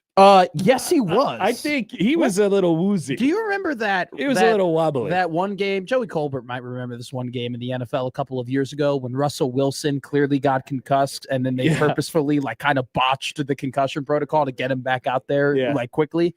That I had the same vibe from that Aiden Childs because he got in that tent really, really quick. I got out that tent really, really quick. He was, and then he had another injury, right? Like he had a leg thing. Yeah, he had a bunch of injuries because he kept getting hit all game. So why aren't we talking about Michigan State's offensive line? Can we talk coach? about Williams Nwaneri? Because I actually thought he played a really good game. There you go. I Talk thought he about was- Williams Nwaneri. I just think Williams Nwaneri has just been very close to like getting the sacks and has caused some chaos. And when he's coming off the edge, probably has looked the best out of the D linemen. He just hasn't gotten like the final play and gotten a ton of credit because he hasn't finished it. Today he finished. I thought that was really good. Who by had him. the play? I believe it was Pet Shock who had Okay. the play where it ended up being called a forward pass. Yeah. but it was He did a great job. So he was like basically playing, who's going to go which way with Childs, and he kind of just stood his ground and forced him into a horrible decision. Yeah. And it almost resulted in a touchdown. So Pet Shock's doing some nice things. Like I think that they've been pretty consistent on, Rule said, hey, look, we're not a very good run. He said it kind of in jest, tongue in cheek a little bit. But they've been pretty consistent on like, yeah, maybe we're not the biggest and strongest up front, but we should be able to do what we do on defense. We should be able to stop the run. Isn't it awesome? They got some guys coming up now. They do. And isn't it awesome when you actually have contain rules and you follow those contain rules and you don't allow, and you were making some great comments when we were watching together where on that touchdown, I think it was when they went up 21-14 and Childs was scrambling and you were like, Brendan Sorsby, like here come the Sorsby plays. They just started running him. But eventually though, Nebraska kind of figured it out and we're like, they didn't allow that to go on as long as Sorsby did. So I thought that was a really good adjustment by the defense. Yeah, they did a pretty nice job on Childs, all things considered. Oh, And, wow. Yeah, the win was a factor for the other team as well. Josh Peterson has a question. Josh Peterson, what does he say? How does the studio smell tonight, Happer?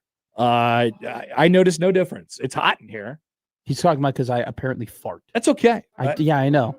It's okay. I'm a man. I fart. I actually have no problem with this. Now, people will point at me and they will say, well, is it because you fart all the time? Yeah, Happer? well, no, maybe. It's very possible. Because Peterson's a little kid and he's like, oh, it's stinky. It's so stinky in here. Oh my God, I don't like farts, I'm sorry. I'm a guy that farts and I pee standing up. Nice. There you go. Congratulations on both of those things. I appreciate it. Back to the J Senate contracting hotline we go. This is Douglas. Hey, Douglas, you're up on Big Red Overreaction. Douglas. Oh, God, come on, MacArthur. The Dougs were about to take the lead. We had two Kyles back to back. Yeah, but the one Kyle didn't show. Oh, Remember? I do remember First that. Kyle didn't show. I know a Kyle that showed up tonight. So nice field goal, my man. Let Mr. QAnon. Yeah. Nice job by him. Here is Sean on the J Senate contracting hotline. Hi, Sean. You're on Big Red Overreaction. Hello, friends. How are you doing? Hello. Good. Hey, I just got 3 quick points. First of all, thanks for being on the air.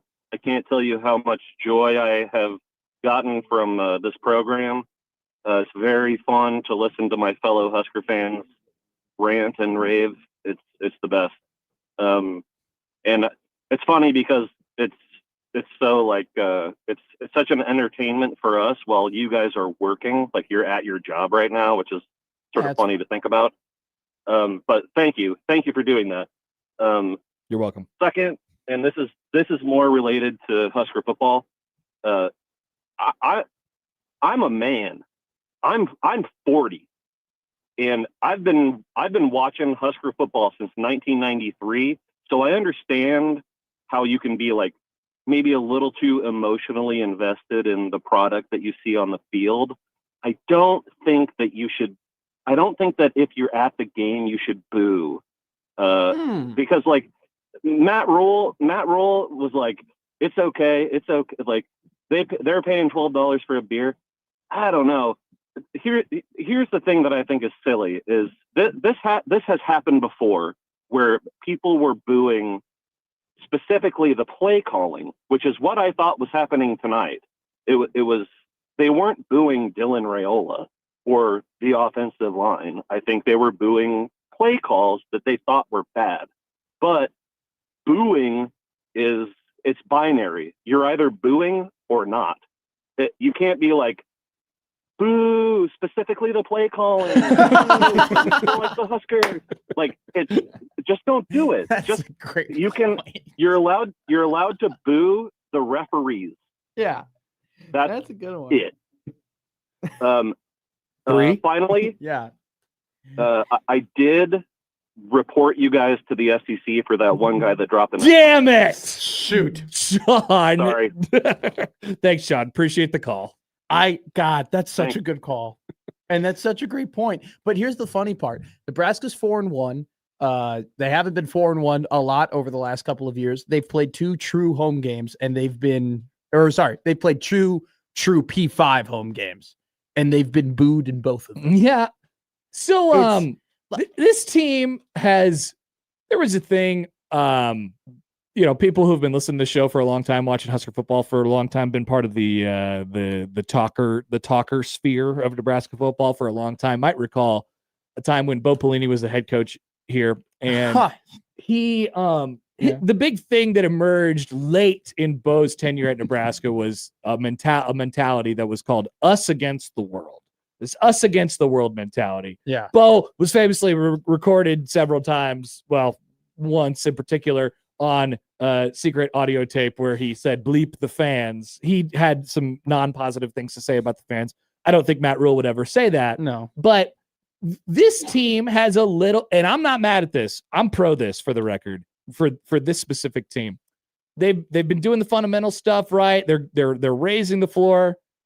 I'm not mad at a little bit of bleep you every now and not on Big Red Overreaction, for the record. Sure. But I'm not mad at a little bit of like, you know what? Screw them for booing us. Okay. Like if that lights a fire under your ass, awesome. Great. Sure. Like Sure. if you want to shut them up, Yeah. then if that's how you get motivated, great.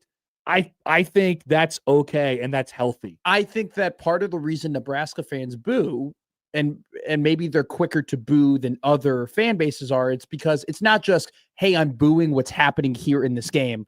In part, I think Husker fans are booing what's happened over the last couple of years. Oh yeah, it takes it takes a bit of a rolling boil to get it to get them to actually boo. Yes, and so I think that the fact that there's been so much pain and misery and disappointment, and everybody's just so on edge, waiting for it to look different, and waiting for you to finally have that success.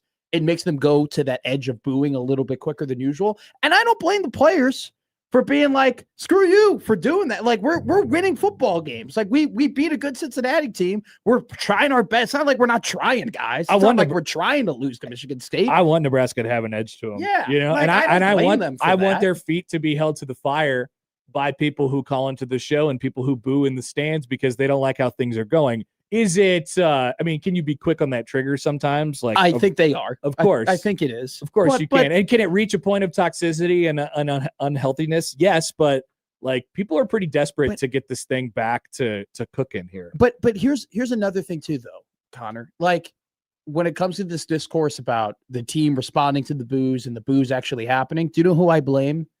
Nobody. I really don't. Like, I don't blame the players and the coaches for being a little ticked off about it. I also don't fully blame the fans for, if you don't like the product and you're super frustrated about it, you paid a ticket, you can do what you want. So let's talk about this again. Sure. Back to that key moment. 21-21, Nebraska's got nothing going on offense. What did I say before the drive? I said, they're going to go 3-and-out here and people are just going to rain on it. Yeah. It's going to be bad. Yeah. And they had 2 incomplete passes. Mm-hmm. And then on 3rd down, they made a play. Yeah. Right? It would have been bad after that. It's bad. It would have been bad after that. And then they made a play on that 3rd down. I mean, is anybody thinking in the back of their heads at that moment, like, we cannot have this at this moment? Like, yeah, that's a little pressure. Yeah.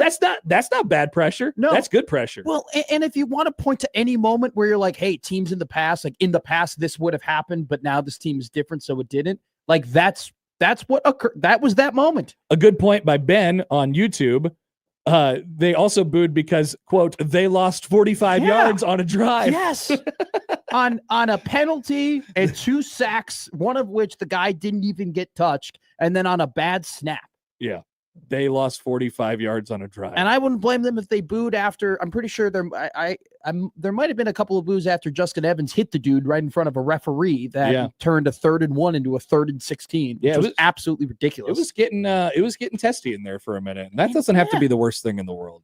And when you're an 11-point favorite and you're losing by 7 and you're making all these mistakes, like, I don't blame people for getting mad about it. Big Red Overreaction is brought to you by Equitable Bank. We take banking personally, and by No Name Nutrition. Live a better, healthier, more natural life. We'll be with you probably till At the latest 9, probably just short of 9. We'll see how you guys keep coming in with the phone calls here. I You can can host with you all day. Kyle. ring us up on the Jason and Contracting Hotline 402-951-1620. Speaking of, let's head back there right now. That's where we find Chase. Chase, you're on Big Red Overreaction. Hey guys, first time caller, long time listener. Was able to take my daughter to her first game today, so was super pumped the Huskers won. I just have 2 kind of quick thoughts. One, there really wasn't a ton of booing. Like after like the 5th sack, I think people just more or less got pretty frustrated. Sure. But no one like booed them off the field at halftime. Like it was more like the crowd just got kind of frustrated. That's a good point. There's a difference. Yeah, huge difference. Also, I'd love to hear your guys' thoughts about, do you think it might have helped to settle Dylan down maybe a little bit, maybe hold him back on maybe one drive, maybe put Latif in for one drive? Because he just kind of looked a little like the game was moving a little too fast for him at times. Chase, thank you for the call. Let's talk about this. What a topic. What a topic. This is the first time I've heard the word Latif on Big Red Overreaction this year. I have never hosted yet. All right. So I said out loud during this game, maybe in those drives where you're going against the wind, it wouldn't be the worst idea in the world. Not for Latif, but for Harburg to go in the game. But the idea is, hey, they're using their extra runner, they're using their extra runner. I don't think for the express purpose of I don't believe in that, for the record. We've talked about that a lot over the years, benching quarterbacks, bad play, just let them sit on the bench and watch a drive. Like people always talk about that. And I always think that's, and I especially don't think it's the case for Dylan, because I think Dylan, the term calm him down is weird to me, because I think at times he is too calm. Sure. And I think that's a bad point either. You need the idea, for Dylan to light a fire under him. Maybe that's what benching him for a second would do. I don't think his play was bad enough tonight to ever suggest that he should be benched. Yeah. But it crossed my mind at one point, hey, this win thing is a significant factor. Do we just want to just tell him, look, we're going to put it on the ground and do that with Harburg? I think part of why I agree more so with Harburg than Latif is if Harburg goes out there and he has a good drive, or they use him multiple plays in a row, it becomes a thing. Well, it becomes a thing that you can use later in the season, and there also won't be any sort of controversy of oh, do you play Harburg more now, or do you what do you do down the line? Right. That's what I'm saying. Yeah. I don't want it to become a thing. That's true. But So you could come out and say that after the game. You could be like, hey, look, we just put him in for a series because I thought we needed a runner. Yeah. Bang. That's But then if he goes out there, and this is, people might call this a pansy take, but I don't care, because I think Dylan is really, really good, and I think that there were circumstances tonight that were fighting against his best abilities. But if you put Latif out there and he goes down and he scores a touchdown, then you've now created this sort of controversy of oh, should we play TJ? Because, Dylan's leaving in 2 years anyway. And it's TJ's got to get some snaps, and eventually he's got to be the court. You start now making this unnecessary discourse when it's really just, this was a very novel situation in terms of, you have a really, really good thrower who's fighting against 40-mile-an-hour winds. You're and right. in the 2 quarters that he was throwing against it, he didn't look good like everybody else wouldn't look good. Yeah, you're right. I mean, if you do that, you are you're saying that it could be a thing that you do go for sure. And I don't think that's necessary in that moment. Well, clearly it wasn't today. They Now won by 11 with points. Harburg, though, you do it with Harburg because we already know what Harburg looks like as a quarterback. People like their heinies. No, I'm sorry. Nobody's going to be saying, I will never be saying Harburg should be playing quarterback instead of Dylan Raiola. I saw plenty of Heinrich Harburg as a starting quarterback. Okay. I give him a ton of credit, all the guts in the world for what he did in 2023. Dylan is a lot better than him. Fat Scorpion, right? Saying, yeah, the wind made him hold the ball longer. No, I'm not. I mean, I'm not fighting against that, man. I agree with that too. He was in did hold the ball longer. He was in a bad way in a couple times during this game, but he pulled himself out, and he probably doesn't get a chance to pull himself out if they put a different guy in. Yeah. Right. All right. We have plenty of callers that are waiting on the J Senate Contracting Hotline right now. We're happy that you're with us tonight on Big Red Overreaction, brought to you by Demons Collision Center and Mechanical Repair, Prairie Flower Casino, play longer, win more, and Peerless Energy Systems, your local compressed air systems experts. I'm Connor Happer. Matt McMaster is here as well. We are coming back after this. It's Big Red Overreaction on 1620 The Zone and 1019 The Keg.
Welcome back. Big Red Overreaction after Nebraska's 38-27 win tonight over Michigan State. Big Red Overreaction brought to you by Dingman's Collision Center and Mechanical Repair. Prairie Flower Casino. Play longer, win more. Matt can tell you plenty about that. And Peerless Energy Systems, your local compressed air systems expert. Sorry. I'll be doing that tonight. Oh, Shout out he's Prairie gonna Flower. tell you about Prairie Flower, folks. I love it there. Actually, they have an incredible bar, sports book, pretty decent. Really love going there. I don't think there's a better place. I'm being real here. This isn't just because they're like a supporting sponsor. I think there are very few places in the Omaha, surrounding Omaha areas that are better to watch sports than a Prairie Flower Casino. They have so many TVs. They have a great bar. Count that as an extra read. They have an incredible staff. They served. I went there a couple times. They've served me so well. They treat me so well. Prairie Flower Casino. Play longer, win more. Incredible people. Absolutely. They are. I'm not blowing smoke. I love that place. And we are here for you guys tonight on the J. Senate Contracting Hotline, 402-951-1620. Back there we go. And here is Brad, who leads off this segment. Brad, good evening. Gentlemen, thanks for taking my call. Of course. So I'm Brad. I called after the Michigan game. I'm Brad. I'm actually the president of the Chamber of Commerce for Charlotte, North Carolina. Wow. And after watching tonight's game, I am very happy and feel very confident to welcome Husker Nation to Charlotte, North Carolina on the Duke's Mayo Bowl. We are so happy that we can have the best fans in the nation come to Charlotte, North Carolina. And so I have a couple of codes because I want people to start booking their vacation to beautiful Charlotte, North Carolina when we have our wonderful Duke's Mayo Bowl. Go ahead, Brad. So What's your start codes? booking your hotels. So we have a code for hotels. So any hotel in the greater Charlotte, North Carolina area, if you use the code QBSAC402, we have a 50% savings on your hotel.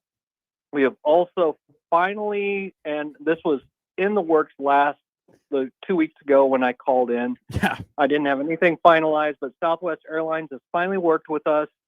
And this is another O-line related code.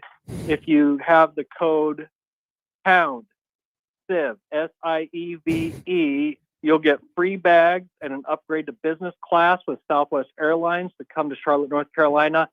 Ladies and gentlemen, we want to sincerely welcome you to Charlotte, North Carolina on the Duke's Mayo Bowl. We sincerely hope to dump mayo all over Matt Rule. Thanks, guys. Thank you, Thank you for Chamber having me of on Big Red Commerce. Overreaction. Brad. Hey, this is Brad. My name is Brad. So when this is a great bit. This is a lot better than the Michigan State guy bit. I agree. This is so much better than that. Let me tell you this right now. I knew when Brad got on and he did the thing, I was like, oh, here we go again. When he did it 2 weeks ago, Josh and I literally thought he was part of the North Carolina Chamber of Commerce. Like, we were like, oh, this is really cool. Like, all right. I'm going to call Brad. Such a good joke. I'm going to call Brad. I'm going to say, Brad, can we get code Donnie? Yeah, code Donnie. Code Donnie. And if Dylan Raiola takes 5 or more sacks in a game, you use code Donnie, and all of a sudden your trip at the Hyatt Charlotte is, 25% off. What happens if like Nebraska starts winning more? Does he become like, I'm a part of the Texas Chamber of Commerce and we can't wait to welcome you to the Alamo Bowl? I think we're sticking with this Duke's Mayo thing. This is great. Thank you. How many wins do you need to get out of the Duke's Mayo Bowl? Isn't the Duke's Mayo Bowl like a 6-6, 7-5? I think that's a 7-er. Yeah. Somewhere in that range. Yeah, it's a very mid bowl. It'd Do be they great. still have the Outback Bowl? Oh, I love the course. Outback Bowl. Of course. Oh, well, it might not be called that anymore. I don't think know. it's a different one. No, it's not the Outback Bowl anymore. We're like one big red overreaction away from checking our bowl games. Yeah. So it's good for Brad to get in on the that early. Outback Bowl and the Holiday Bowl. As a Northwestern football fan growing up, that's what I watched a lot. I have a lot of Holiday and Outback Bowl members. Big Red Overreaction is actually brought to you by Equitable Bank. We take banking personally, and No Name Nutrition. Live a better, healthier, more natural life, and not by the Charlotte Chamber of Commerce. But if they do want to sponsor us, they're welcome. They are. They're welcome. We read your name a lot of times. Here is Alan back with us tonight on Big Red Overreaction on the J. Senate Contracting Hotline. Hey, Alan. Hi, guys. Can you hear me okay? Yeah, we got you. Great job, Alan. Perfect. So I was able to attend the game today with my 15-year-old. Had a great time. It was so hot in the sun. We were on the east side the whole time, and we just fried. But it was when it got slow and they stopped doing anything after the first quarter, it was brutal just sitting there watching the ineptitude of the offensive line. And also, like you said, Dylan Raiola, it's like he goes into his own little shell, and you can just but then when they turned it around in the fourth quarter, they got with the wind. It was absolutely a thrill to watch. So just wanted to call and say that I'm about, actually it was good today. I didn't drink. I have one beer, $11 beer. So Matt was wrong. I paid $11. And so I have one beer, and then later on in the day, we've picked it up from there. Okay. Attaboy. So you had one beer and then more. And then more after. Good job, Alan. Tell that to the cops. All right. Thanks for the call. Appreciate it.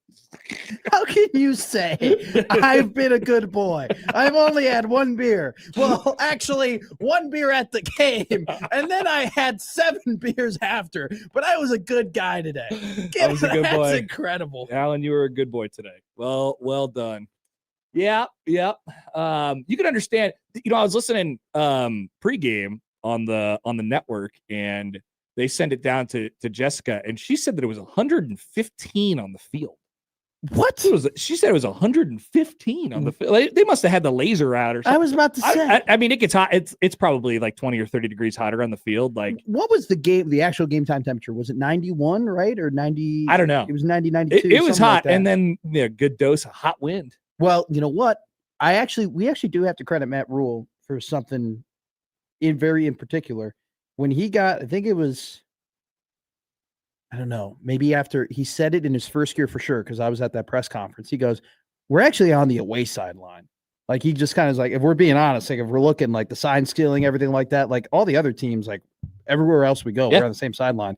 And I think he kind of said it being like, he was complaining about it, and then it kind of light bulb went off in his head, and he's like, oh, I'm the head coach. We can actually decide which sideline we want. Yes. And so then late, I think it was the next season, they switched the sideline. So last year, was it last year, right? So it was last year when they were operating on the west sideline, but it was small still. Okay. And so now when they put the new turf in, they reoriented the field so they gave him more space.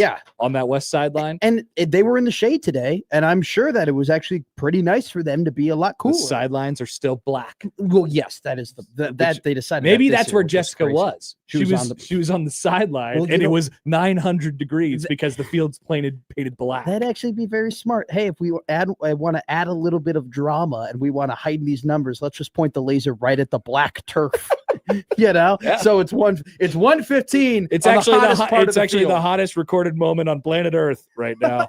It's 189 degrees. 142 degrees out here. Let's go back to the J Senate contracting hotline. Here is Matt. This puts us at Matt number 2 tonight. Interesting. Matt number 3. Hey, Matt, how we doing? My Matt. There's a lot of Matts that call in, right? This is you. Yes, you're on. Oh, okay. Yeah. This is a fluid situation, right? Fluid. What do you mean by fluid? Wait. What do you mean fluid situation? This is a fluid situation that we're in right now. Correct. I agree completely, Matt. Thank you. Wait. You keep saying correct. I admire you greatly, Matt. You can keep going. You It's fine. can't Just swear. Just ignore it. Just ignore it. Matt, keep going. We're in a very fluidist situation tonight, and the punting was great. But the fluidist is going to continue on. I agree, Matt. Thank you for the call. Appreciate it. So there's a show that you don't know about that you're about to be on. What? You almost just got punked, and you don't even know it. No, I'll tell you about it later. I think he's had plenty of fluids. I'll tell you about tonight. it. I'll tell you about it later. All right, here is Eric. We go to the J Senate contracting hotline. Eric, you're up next on Big Red Overreaction. What's up, gentlemen? How you guys doing? Excellent. How are you? I am fantastic because Nebraska got a W today. So perfect. Anyways, There's been enough talk about the Michigan State fan. We all know he's hurting. That's fine. Looking forward, because of what happened in the college football landscape today, and I guess specifically speaking to the Penn State and UCLA game, how do we feel going into those games? And do we think that UCLA's quarterback is going to give us more headache than we originally thought beforehand? Yeah, I mean, I never really thought that game was going to be a blowout. I mean, it's a road game in the Big Ten. You lost to them last year. Like, I'm counting it as a Nebraska win, just like when I go through it game by game in my head. Yeah, but it ain't going to be easy. No. Perfect. Thank you for the call, Eric. Appreciate it. I thought it was gonna be a blowout. What are you thinking? Like 42-14? Yeah. All right. So what do you think now? They beat Penn State today. People forget that. 42-14. Whoa. So you're going with Penn State, just they're toast. Every dog has their day. And Penn State, if we're being honest, they're like, I don't want to say they're Clemson without the losses, but they did not play well in their first 3 games. Like, they did not look anything like the national championship pick that we thought they would be. And it took a miracle comeback for them to send that game in an overtime. Let me cook up a little prediction then. We could do a little do a little something Let's here. do that. Nebraska will win the UCLA game by less than, what's an appropriate number? 14. No, they'll win by more than 14. All right. Nebraska will win the UCLA game by less than 14 or lose. I also get losing if they lose. You want to make a bet? Yes. Lunch bet too? Yes, the Redux. This is if Indiana makes the playoff, this is my reverse. Yeah. This is your, because it looks good for me right now. Yeah. I don't think UCLA is very good, but I think it's hard to do. I think it's hard, especially with the way Nebraska plays football. I think you are very well, like your line of thinking is valid in a way. I just think UCLA is bad at football, and I really just think it was Penn State came off an emotional loss, a game they thought they should have won. They went across the country. They traveled into the West Coast. They came out slow. UCLA, I think a switch kind of flipped for them. You're like, holy crap, we actually can win this game. Nico played well. I think it was a whole combination of really bad circumstances for Penn State. I think Nebraska will just walk in. And I also do think too, Nebraska losing to UCLA, like, that's a haunting game for them. It's on the table. Yeah. Okay. They are haunted by that UCLA loss last year. That they're going to be like, guys, like, we are not just walking in here thinking we're going to win. Like, we got to go and kick their butt. They'll have, because they'll get you again. Gotcha. Let's go back to, so now we have something on the line. This is good. Yeah, I shouldn't have done that because I snuck you into that one. I know. Because Indiana's probably going to go to the playoff. All right. This is Big Red Overreaction after Nebraska's 38-27 win over Michigan State. It's brought to you by Equitable Bank. We take banking personally, and No Name Nutrition. Live a better, healthier, more natural life. Let's go back to the J. Senate Contracting Hotline. Here is Tracy this evening. Tracy, thanks for calling. How are you? I am well. How are you guys? Excellent. Great. I was calling to add on to Chase's call that I'd like to see TJ Lateef play more, but I understand that we probably have to play the $3 million kid first before TJ. But I'd like to see him play more. Okay. And I'd also have been meaning to call in. I called at the end of last season, and I was asking you guys if Dana Holgerson was single. Oh, yes. I remembered this, Tracy. Yes. Yeah. And I don't know if did we ever find the answer to that question? I don't know. No. So like I said, I've been meaning to follow up with you all to see if he is. I think he's living the single life, Tracy. He's got kids, but I think he's living the single life. Well, yeah, that's what you said last season, but it doesn't mean you can't date someone. So I think that this season we should try to play matchmaker. Tracy plus Dana. What would be your celebrity couple name? Ooh. Daisy? Could be. The Zinners. You got to think about that. Do you like Zins, Tracy? Okay. That'll be a really good advantage for you. I don't know. All right. Well, yeah, check back in a couple weeks and we'll try and get you a better answer. Sorry, we haven't followed up on that very closely. No problem. Thanks, guys. Thank you, Tracy. Appreciate it. Okay. Now we have a job to do. This is our investigative reporting time. Yeah, man. let me text Dana. Hey, man, you Text single? him. I think I mean, You probably have his number. I don't have his number. I don't have his phone number. He travels a lot. He's out and about. I don't know what he's in. I don't know what he's trying to accomplish in his life. I don't know if he wants to settle down. You know what, Connor? I don't know what Tracy wants. Does Tracy want to settle down? Does Tracy just want to go on a couple dates, see what happens? He's winning right now as a Nebraska offensive coordinator. I don't need any distractions for Dana Holgerson. Okay, wow, you think Tracy is a distraction? I think Tracy could be a distraction. All right, look what happened to Bill Belichick. Right, you get a girlfriend, and you end up going off the deep end. I don't know. He's single, and he's winning. I want him to stay single because he wins when he's single. Chris in Montana says that their celebrity couple name could be Trina.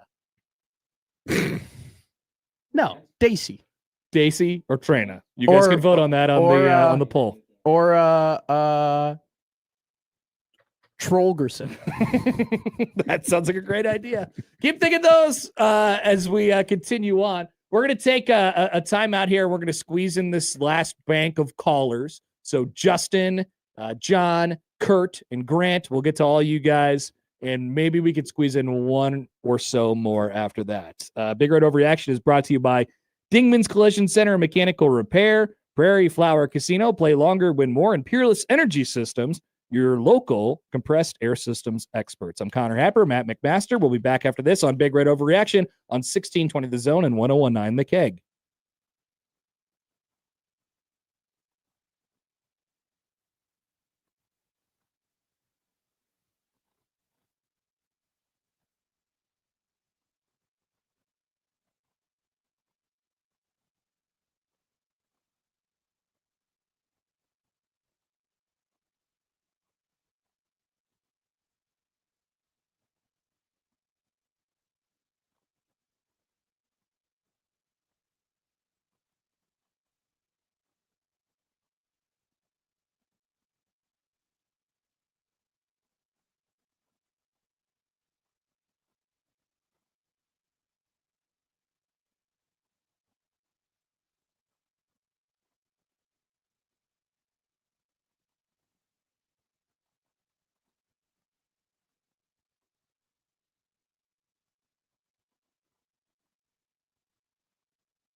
We're back on Big Red Overreaction, brought to you by Dingman's Collision Center and Mechanical Repair, Prairie Flower Casino. Play longer, win more, And Peerless Energy Systems, your local compressed air systems experts. And it's, of course, brought to you by Equitable Bank, where we take banking personally, and No Name Nutrition. Live a better, healthier, more natural life. Connor Happer and Matt McMaster with you after Nebraska's 38-27 win tonight. I do want to get to these callers in a second. We did have a scoreboard. We don't have to dive into the other games. Matt obviously has a significant opinion on the Alabama I'm pissed off about situation. it, but we've moved on. Mississippi State plus 16.5. Okay. They're currently down 4 on Nice. defense against Texas A&M. Live games right now, Ohio State on top of Minnesota 21-3, Texas Tech on top of Houston 28-11, Texas A&M, like you said, on top of Mississippi State 7-3 at the moment. That is your night slate of top 25 games this evening. We have callers that are still here with us on the J. Stinnett Contracting Hotline, so let's take care of all y'all tonight. Let's go back to the phones. That's where we find Justin. Hey, Justin, how we doing? Justin, you with us? Okay, we're moving on. Let's go to John on the J. Stinnett Contracting Hotline. Hey, John. Thank you for taking my call. Of course. So you callers were talking about booing earlier. There was a game that we played we played Kansas in Lincoln. I think it was 74-75. It was a low-scoring game. We were behind at halftime. It was in the single digits, and enough Nebraska fans did boo our team off the field at halftime. I was not one of the boo birds, but it was noticeable. So we kicked a field goal in the third quarter. That was the only scoring in the second half. So we won the game, and I walked back to my car. And by that time, I turned on the radio in my car, and the locker room was they had locker room show on, and there was a Nebraska player. Sounded like he was fighting back tears. He was very emotional. Saying basically, what do we have to do? Blow everybody out by 40 points or so. So my thinking on booing is, if you're booing the playing call, if you're booing the calls, the play calls, the players don't know whether you're booing them or the calling of the game or something else. So I really normally don't like booing. Yeah, John, and thanks for the call. Appreciate it. That's really good context, by the way, because, I also think that's a different time. I did check out the 1975 schedule. Nebraska beat Kansas 16-0 in Lincoln that day. If that's the game he was talking about, it may have been. It's a different time, right? And absolutely, players feel like they, especially at that time when Nebraska, won a couple national championships recently. Prior to that, they probably thought, well, we're entitled to a little bit of leeway, a little bit of support here, a little bit absolutely. of help. But I do. It could be a message sometimes, like, hey, you gotta earn this. a little bit. Like, so I'm not saying you gotta go out there and boo everything that you see or anything like that. Nebraska's not that kind of fan base, and it's not in their DNA to be that. But a little pressure from the outside. I don't know. I don't think it's the worst thing in the world, and I don't think it. And for the record, I didn't think today was like over the top, where it was like, whoa, this is like a toxic overriding situation here. Yeah. But if a player felt a certain way about it, Raiola felt a certain way about it, maybe it motivated him, going forward. I wouldn't blame Dylan Raiola or any of the players for getting up there and being like, yeah, we probably didn't love it, but I also wouldn't blame the fans being like, look, we're passionate and we really want you to win. And it's not necessarily coming from a place of hate. It's coming from a place of frustration. Like, I agree that, look, I think everyone can agree. Nobody wants anybody to boo at home. Like, I don't like the fans aren't walking into Memorial Stadium being like, I can't wait to boo the team. Mostly you don't want to be in a situation where you feel compelled to boo. Yeah. Yeah. It's true. People felt very compelled to boo in the second and third quarter. That's my new band name, by the way. Compelled to boo. That's a good one. Compelled to boo. What do you think about that? That's not bad. Okay, thank you. Appreciate it. But I feel like if you were a band and you were like compelled to boo, then wouldn't the bit that everyone would boo you if you did like something good? That's true. So Maybe it's that would be a bit though. Like They just boo after me no matter what. every song they would boo you, and if it was a bad song they would cheer you. That actually might play off well. Playing at Lollapalooza. Ex-Degen Gambler, congratulations, by the way, on YouTube writes in, could be worse. Could be Penn State fan tonight. LOL. That's true. People forget that Penn State lost to UCLA. There were multiple people who called in 2 weeks ago and said, hey, we could be Wisconsin. It could be worse. It could be worse. Until eventually it isn't. Well, we've been to those places as well. Yeah, we have. Back to the J Senate Contracting Hotline we go. Here is Kurt on the line. Kurt, good evening. Hello, gentlemen. How you guys doing? Excellent. How are you? We're doing wonderful. I'm listening to the show, and I have to say, Jake's doing great. As a father of one of the gentlemen that works for you guys, I like Dylan Raiola. Me too. But he needs to make better decisions. And if you're going to make the money you are, you're going to have to, understand people are going to be disappointed when you're not playing as well as you are. And, Jake and I, Jake Janicek and I, we have the conversations. Dylan needs to know better. If you're not playing up to your standards that you're telling people you're going to play up to, you got it. You're going to get the heat, and you got to understand that. But I'm going to be a Husker fan, as till the day I die. But I want to see better results on the field. Thank you, Kurt. Guys, you do a great job. Thanks, Kurt. Love you guys. Be Love you good. too. Talk to you soon. Okay, love you. Love you, Kurt. Would you like to say anything to your father? Yeah, say something to your dad. Say you love him. Love you, Dad. Yeah, There love you go. Jake, Awesome job. next time Jake messes up, we're booing him. This is a high stakes Boo. situation. You suck, Jake. Jake's actually great. Jake, you do a very good job. Yeah, here. You actually this has been handled flawlessly. Yeah. Well, also too, Jake does a great job on Friday Night Football, and so we Shout out. appreciate him greatly doing that. Real quick, I got a text from my co-host, Gary. Yeah, he said to read it on air. He goes, they honored the 1975 team on the field today. Maybe the crowd was booing them to remind them of that game. Interesting. Yeah. Very, very interesting. Nice little tidbit. Also, secondly, too, so based off of Jake's dad, Kurt's call, right? Yeah. Gary, I know that Gary's listening to this. So, Gary, you can put it on the show sheet for Monday. We're going to talk about this. I think it's an interesting conversation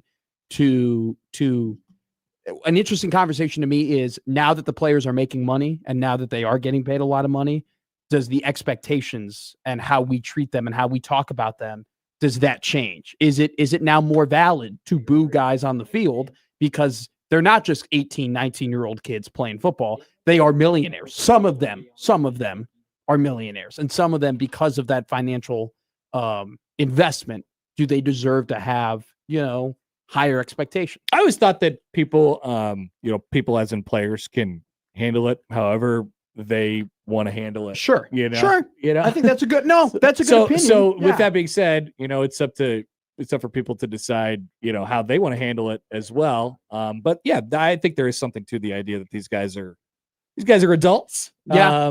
They're and adults quicker now. They are adults quicker. That's for sure. We got a couple more calls that we can get to tonight. Big Red Overreaction is brought to you in part by Dingman's Collision Center and Mechanical Repair, Prairie Flower Casino, play longer, win more, and Peerless Energy Systems, your local compressed air systems experts. Let's go back to the phones, the J Senate Contracting Hotline.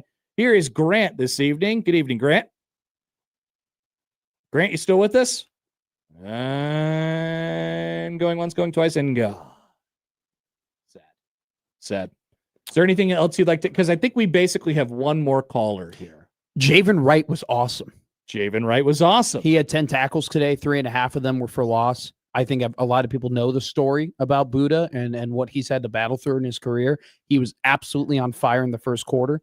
And I think that when you go back and you watch the tape, they did some really interesting things in terms of the alignment on the defensive front, in part because he and Vincent Shavers were playing really, really well. So I wanted to give that shout out to number 0 because he was great. Dawson Merritt got the start today. Yeah. He was in the first group, whatever package they were in Mhm. on that. And then was there any other? And then of course there was the Buford out and who was the defensive back that played in place of Guthrie? Buford today? Rex Guthrie. Thank you. He's been playing more too. I thought he was really, really good. They did some interesting things going to a 3-4 because I think that there were, and I was texting this with Gary, like they were kind of getting eaten up at times in at front, like the D line was. Like they had a lot of missed arm tackles. And so they started trying to put more linebackers in the box and fire into those gaps. They put Guthrie in that situation. I thought he did a pretty good job. Yeah, I agree. So My last thoughts.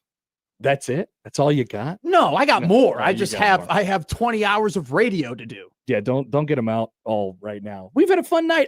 It's been great to get back on Big Red Overreaction. Well, this is my domain, man. Welcome to my casa. Big Red Overreaction has become where I live now. It's welcome. Big Red Overreaction. It's been great. I love By it. the way, is presented by No Name Nutrition. Live a better, healthier, more natural life. And it's also brought to you by Peerless Energy Systems, your local compressed air systems experts. Back to the J. Stinnett Contracting Hotline. Here is Ava. Good evening, Ava. Hi guys, I'm a big fan of your show, Thank you, Ava. Great Thanks, to hear Ava. from you. and I just wanted to say that we played really well tonight, but I think we need to cut down on our penalties that take away from our touchdown. Great and point. then that I think it's too early in the season to consider firing Dominic Raiola. Go Big Red and go Bills. Ava, let's go. I saw Great. Ava's text from earlier as well. Ava, go Big Bills. Red and go Bills. Go Bills Ava, indeed. Ava was a part of a famous Big Red Overreaction last year after the Wisconsin game where 4 people called from the same car. Oh, Yeah. I do remember this. You actually did play this for me one time. That was Yes. very funny. Great times. Great to hear from Ava. Well- Too early to fire Donnie. Well, she wanted to fire Dominic, We which can take one more. Yeah, we can. she wanted to fire Dominic, which unfortunately I don't think they physically can do because he's not on the staff. That's true. But yes, If they fired him, then they would really lose. they would and Dated. It'd be tough. And Donovan. They lose all. Donovan, Dominic, Dated, and Dylan. They'd lose them all the D's. Big Red Overreaction brought to you by Equitable Bank. We take banking personally. By No Name Nutrition. Live a better, healthier, more natural life. In all seriousness, with no jokes, I actually do think it's a pretty well-mannered take by Ava that it might be too early to fire him because I do think that the offensive lines, for what Donovan has been working with over 3 years, I think that they played above that standard. And so he might have built up enough good grace to have 2 bad weeks. At the same time, if this keeps happening and Maryland is hitting Dylan and Northwestern's hitting Dylan and they're losing games because of it, like games they should win, then yeah, I think that's on grounds to fire him. But I'm not there yet. Here's what I believe, Matt. I believe that Nebraska has a top of the shelf offensive coordinator. And I believe that it is incumbent upon him to figure it out. You know, it's Nebraska's offensive line. It's obviously not its strong point. It's certainly not as good as we thought it was going to be coming into this year. So they have to take a little bit of pressure off of their shoulders. At a certain point, yes, the blockers must block. And it is very difficult to operate when your blockers are not blocking. But I think, each week that goes on, you learn more about yourself. There's more truth that is discovered in That's this. true. And I think we've discovered through 5 games that Nebraska doesn't have a very good offensive line. So figure it out. I think that we've whether that means getting just saying we got to be better on the offensive line or we got to do some stuff to help them. We could figure it We out. definitely don't have to turn it into a segment, but I think more specifically they have tackle problems. Yes. Because although it was a rough day for the interior too. You know what? The first drive they were working up to the second level, and I was like, oh my God, if they keep mauling them all day, like this is going to be great. And then there's a reason why Emmett only had 13 carries because they kind of stopped doing that. They stopped climbing. Yeah, and there's some game flow stuff that's in there as well. Big Red Overreaction that is brought to you by Dingman's Collision Center and Mechanical Repair, Prairie Flower Casino, play longer, win more, and Peerless Energy Systems, your local compressed air systems experts. Back to the J. Stinnett Contracting Hotline one final time this evening after a Nebraska win. Here is Shocker. Good evening, Shocker. Had coming to you from Texas. Texas. Hello, Texas. Yes, sir. Well, I love it. I love the Big Red. You know, I got to figure out something here. Help me do the math. How Okay. much are we paying Elijah Pritchett? I don't know the answer to that question. I think when people say that he makes money, they say probably in the neighborhood of $1 million. Why don't we just operate off of $1 million? That's about $1 million for every false start, holding, whatever. Okay, but No, if that was the case, they'd have like seven. He would cost $7 million. I think the number you're looking for is probably like 133,000. so that's my point here. Do we in the offseason go after some boys? Yes, I mean, definitely. Vasula Yes. is I mean, you know, we talk about Gunner. I mean, what's going to happen to this offensive line? Because I'm afraid. Guess what? Dylan's going to go. I'm out of here. I'm going to go somewhere I can have a line and have a chance. Is that right or wrong? Do you think? I don't know. Yeah, I don't think it's black and white, but I don't think that your line of thinking is off base. Okay, but if his uncle wasn't here because their line sucks, do you think he'd be here? I don't. I'm not going to speak on behalf of Dylan or anything like that. But I mean, I think it's pretty easy. I mean, look, they're family and they obviously have a good relationship. So If we put the bologna on the cheese and make a sandwich, I mean, what's going to happen here? That's my point. And I hope we can go out there and what did Matt say the other day or last year? To get a quarterback is going to be $8 or $9 million. Well, how about $2 or $3 million or a couple tackles? Yeah. Hey, they're gonna definitely go into the portal and try and find some tackles. That's for sure. As they did this past year, for the record. Love you guys' show. Thank you. Texas loves you. Thank you. Wow. Thank you, Texas. And shocker. Fantastic. Yeah, I think we're a little hairy on the numbers there. Yeah.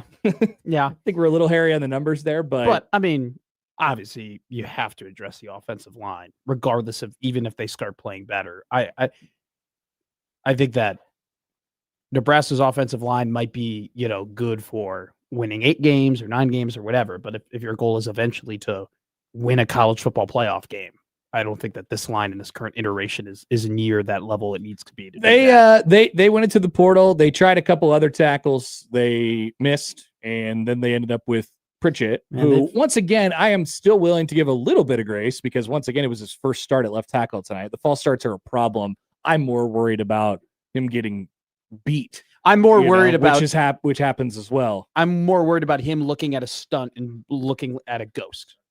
Like, I'll just produce this over there. You could just start that at 3:46 prior to the hour, like right. So we're out at the top of the hour, Jake. Perfect. You got it. Sorry, go ahead. Great job. Thank you. Yeah, I care about our radio people. No, but I just think so we can get you to CBS Sports. At the top of the hour. I kind of lost my train of thought there. What I was talking about, the offensive line. Donnie, offensive line. Yeah, they just need to.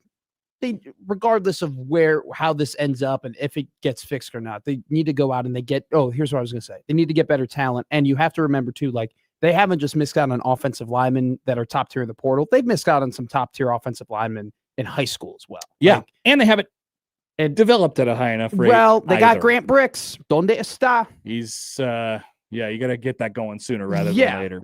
Matt, it's been a pleasure. Thank you, man. Evening. You too. This is the first time we actually did like an extended hot take. I liked it. Thank you. Me too. And I suckered you into a bet. So I know, fantastic I'm job such by a me. Dummy. We would like to thank all of our sponsors this evening: Equitable Bank, No Name Nutrition, Dingman's Collision Center and Mechanical Repair, Prairie Flower Casino, Peerless Energy Systems, and Jay Stinnett Contracting. For everyone, Joey Colbert, Jake Janisek, Matt McMaster, I'm Connor Happer. This has been Big Red Overreaction. We'll talk to you next week after Nebraska and Maryland. Good night.